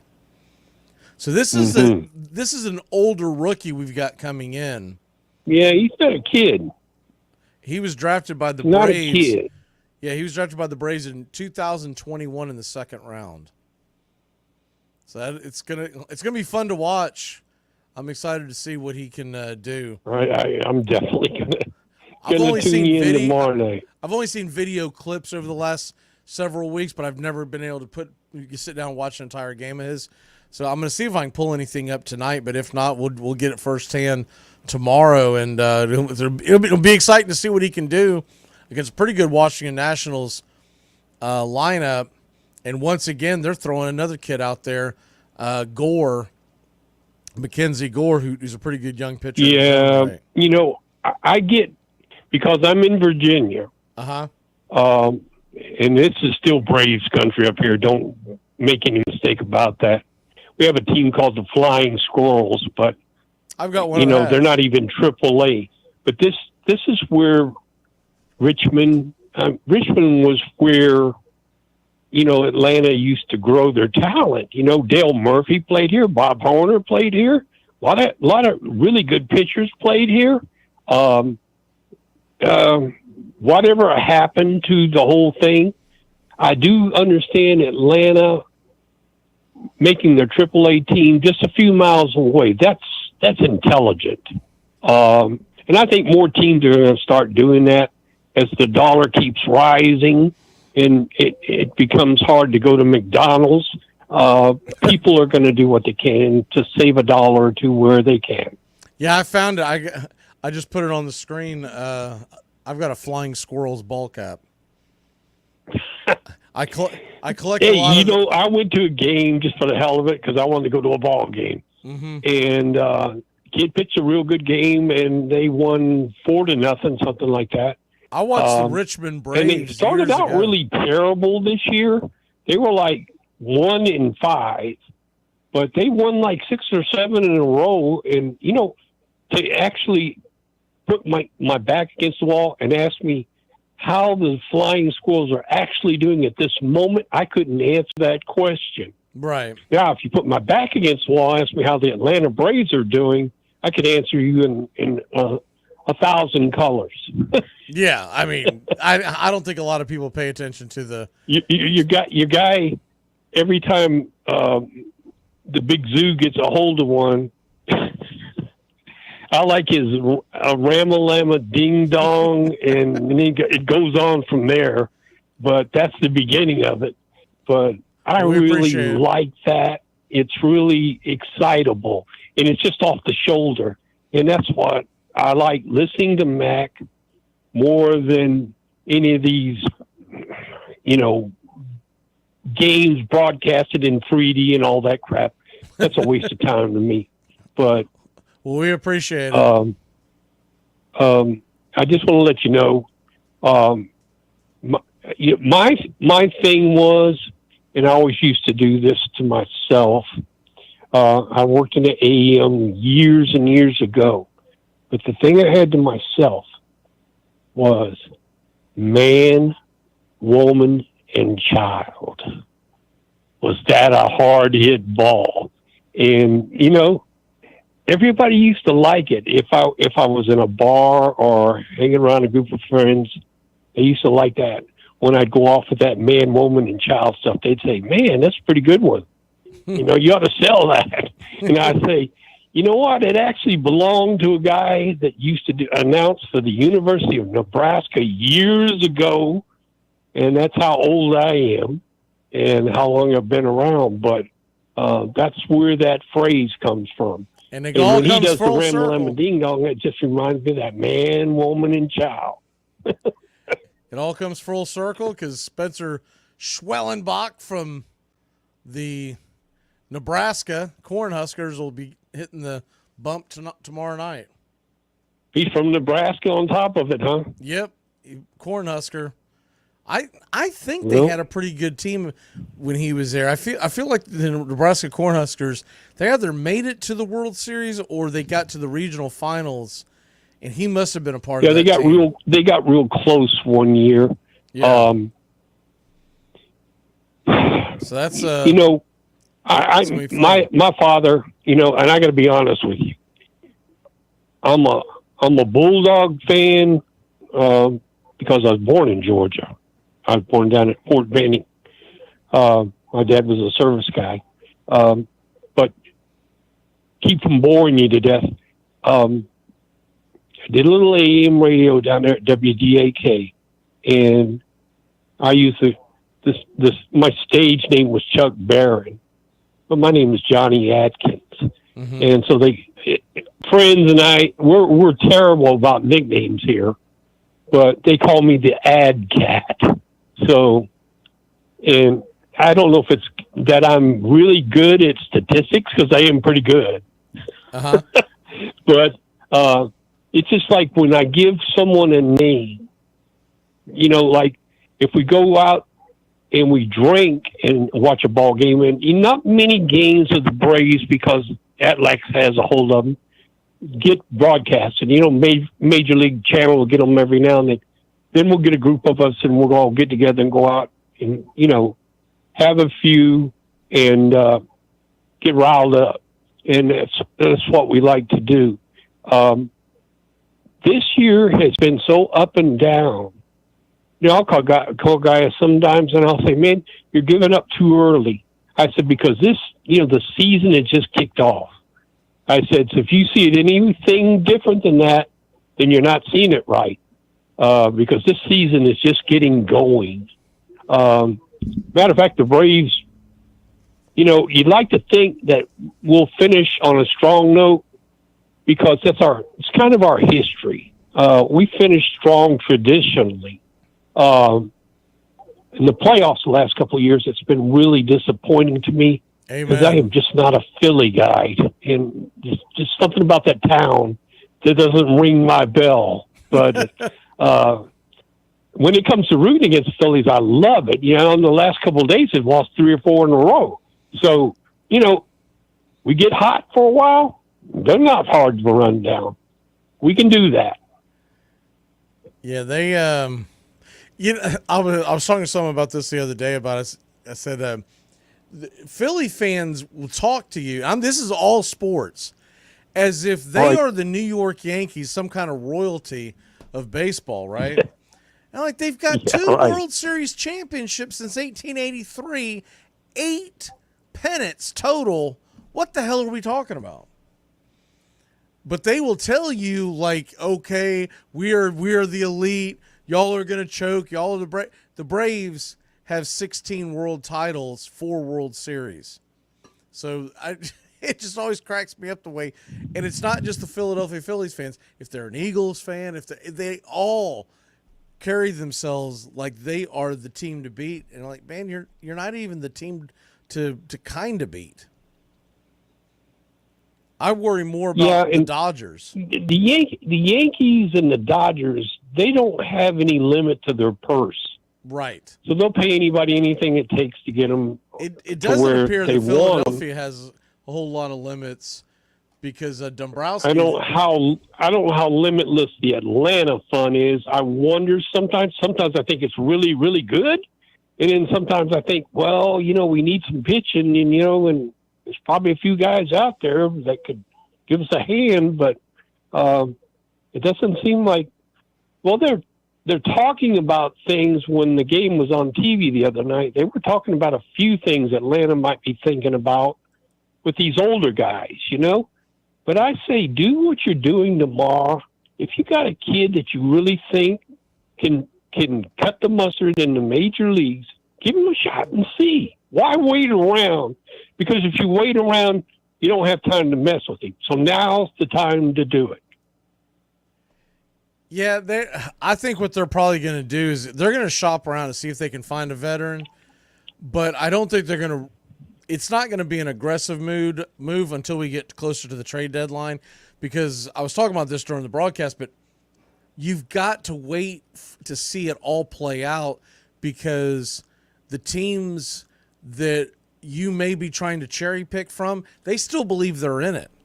But if you get a team like Arizona, who has Jock Peterson, right? If you get them on a losing streak and you get them closer to the trading deadline and there's 7-8 games out of the wild card or 5 games out of the wild card, but also they have to leapfrog 5 or 6 teams, they're more willing to part ways with the guy. But, yeah, and they got some decent pitching out there too. Right, but on May 28th, as much as we want to improve our team, what a lot of fans tend to just not – they don't forget it. They just don't really pay attention to the big picture as far as, yeah, we want these players, but why would team A, B, or C give you a player on May 28th unless their season is just done? That's right. That's right. You're right on it. So that's that's what we're going to have to – the only one you can cherry pick right now from the teams that are at the bottom of the league, and let's be honest, if your team's at the bottom of the league, they probably don't have any players you want. So they'll probably try to add something very minor and then be more aggressive by the end of July. You got anything else tonight? Yeah, there's going to be teams, I think, out of both leagues. I'm in the American League, because the 2 leagues play so long where they don't ever, even know each other. And when I was a young boy, my father was stationed in Walter Reed, and my dad took me to an old Washington Senator game. I don't even know if you remember those guys, because you're a lot younger than me. But Washington Senators were playing the Boston Red Sox, and I was wearing a brace on one leg, and I got lost, and a pitcher found me named Tim Brewer, and he took me into the Boston Red Sox. They had Penske playing for them then, Ted Williams, I got an autographed baseball sent to me in the mail in its own case, and I still got that ball, and I cherish it. But I have always, since I was a kid, since I knew anything about baseball, like the Atlanta Braves, Right. I always used to wonder in Little League down in Columbus, I'd say, man, you got all these teams and stuff. I said, but none of them got the Braves? You got to be kidding me, Right. What's up with that? There's only one Braves, though, when you get down to it. And Yep. once you've been a fan for years, the Braves just, fits. It started in Milwaukee, and then, I came the day Sandy Koufax was pitching against the Atlanta Braves, and this is a true story. And it was in, I think in the late 60s. And this guy's talking about Sandy Koufax on TV. But Koufax, the Braves shelled him that day, and Aaron hit a couple of home runs off of him. And so I was like, my God, I'll never forget this experience. So that was my pitcher, Sandy Koufax. So you always have somebody when you're a kid that you just idolize. Right. So my dad took me to the game so I could see Sandy Koufax, but I ended up falling in love with the Braves. So that was a long time ago. I was probably 13. And since then, I've just been a Braves fan. And I don't want to bore you to death and keep you on the phone, but I'm going to tell you, every time your man goes ram-a-lam-a ding-dong, I do in my loudest voice, and my wife will tell me to shut up. Don't they all? I have fun with it, though. Look, maybe give you a buzz tomorrow to see how our kid does tomorrow. Let's wish him good luck. Yeah, I'm excited. Johnny, you got anything else before we jump off? Hopefully we can score him a few runs. That's all. Give him 3 or 4 runs to work with. Absolutely. I'm excited. I can't wait to see what he's got. I'm not expecting the moon and stars. I'm going to try to find some video on him tonight, but I'm hoping that he just goes out there, gives us 4 or 5 really solid innings, and maybe starts. You know what I want? I just want a reliable pitcher that's going to give us an honest attempt at a win every 5 days. Fifth spot. We've been trying to fill that 5th spot. We just cannot do it. Yeah, just every 5 days, give us a puncher's chance. You don't have to go out and do what Max Fried did tonight, but just go out there and give us something close to a quality start, 5 or 6 innings, keep it to 2 or 3 runs, and this offense should start holding its own, and that's all you're going to need. Yeah, I'm going to ask you one more question, then I'm going to let you go. Sure. How hard does this kid throw the ball? That I'm not 100% sure of. I was looking at some of the stuff. It looks like he throws. We'll find out tomorrow night, I guess. Right. It looks like. It sounds like he's really got good stuff.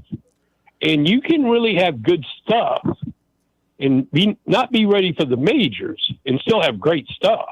Probably half the guys in the minors nowadays think, hey, I'm good enough to pitch in majors. I just need a break or 2 and a chance, So this kid's going to get his chance, and hopefully he's got some stuff. And if he's got some stuff, then he can learn to pitch. Because, look, who better to learn from than a guy like Chris Sale and Max Fried? There are no better long-term pitchers than those 2 guys. Yeah, so the one thing I do know about him, he's a former shortstop that was converted to pitcher in college because of his tells arm. me he had a good arm. Right. That tells me right there. If he was throwing the ball so hard to first, they made him into a pitcher. That's a sign he could really hum it. Right. And so, and then the other first thing baseman was complaining to the coach. This guy's tearing my hand up, you know? What I'm looking at here is that he has a 4-pitch mix of stays up around 95 to 96 miles an hour and was up to 98 miles an hour from time to time. So I'm going to do a deeper dive tonight, but yeah, it looks like he's a hard thrower. Got plenty of stuff, it sounds like. And he's got a really high strikeout rate, and I know it's in the minors, but it still shows they're not striking out guys down in the minors just throwing soft stuff. So no. Minors can be tough. Yep. A lot tougher than people give them credit for. All right, brother. Well, I'm going to jump off here. Anything else? No, man. Thanks for taking the time. And if you see Mac, give him a punch and say, Johnny Atkins in Richmond, Virginia says, man, woman, and child when you say Ramalama Ding Dong. All right, brother. Appreciate but I it. want him to never quit doing what he does because that's his thing. And man, woman, and child, that's my thing. So. All right. We appreciate it. Have fun. Yes, sir. Have fun. That's the main thing. Yes, sir. Thank you for your time. Yes, sir. Have a good night. Don't ever serve me again or I'm coming to Atlanta. Have a good one. All right. Unless anyone else has anything else, we're probably going to wrap it up here. Braves win 2-0. If you're just kind of joining in, Atlanta Braves 2-0. We gave the game ball. I mean, you got to give it to Max Fried. He goes out and spins 8 scoreless, gets the win, improves to 5-2, and Marcell Ozuna goes yard, his 16th of the year, and absolutely clubbed that, broke the scoreless tie, which was the big deal. And then once again, one of the things I was most impressed with the entire night. First of all, Adam Duvall is playing really good right field. We just got to find a guy that from time to time can platoon. But Duvall's taking care of right field. I'm not worried about that. The other thing is Iglesias coming in and throwing a clean inning. We need to see more of those. Clean innings. I know they're hard to do in the ninth because everybody ramps it up a little bit, but that's my take on that. Braves get a big win just to get us back over 10 games over 500, and it's about to start, or maybe it just started, San Francisco and Philadelphia. They just got going. It's 0-0 in the first inning, so if you're up later on tonight, check out the Philly-San Francisco game. Go Giants! It's going to be a tough one, though. Zach Wheeler's on the mound for the Phillies. Y'all have a great night, Braves country. Braves win. And Atlanta, 10 games over 500 once again. We're 5.5 back in the East, and we continue to have a commanding lead. 4.5. We'll see how the rest of it plays out. But as of right now, 4.5 game lead for the top wild card position. Have a great night, Braves country. You're in Braves country.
Ball.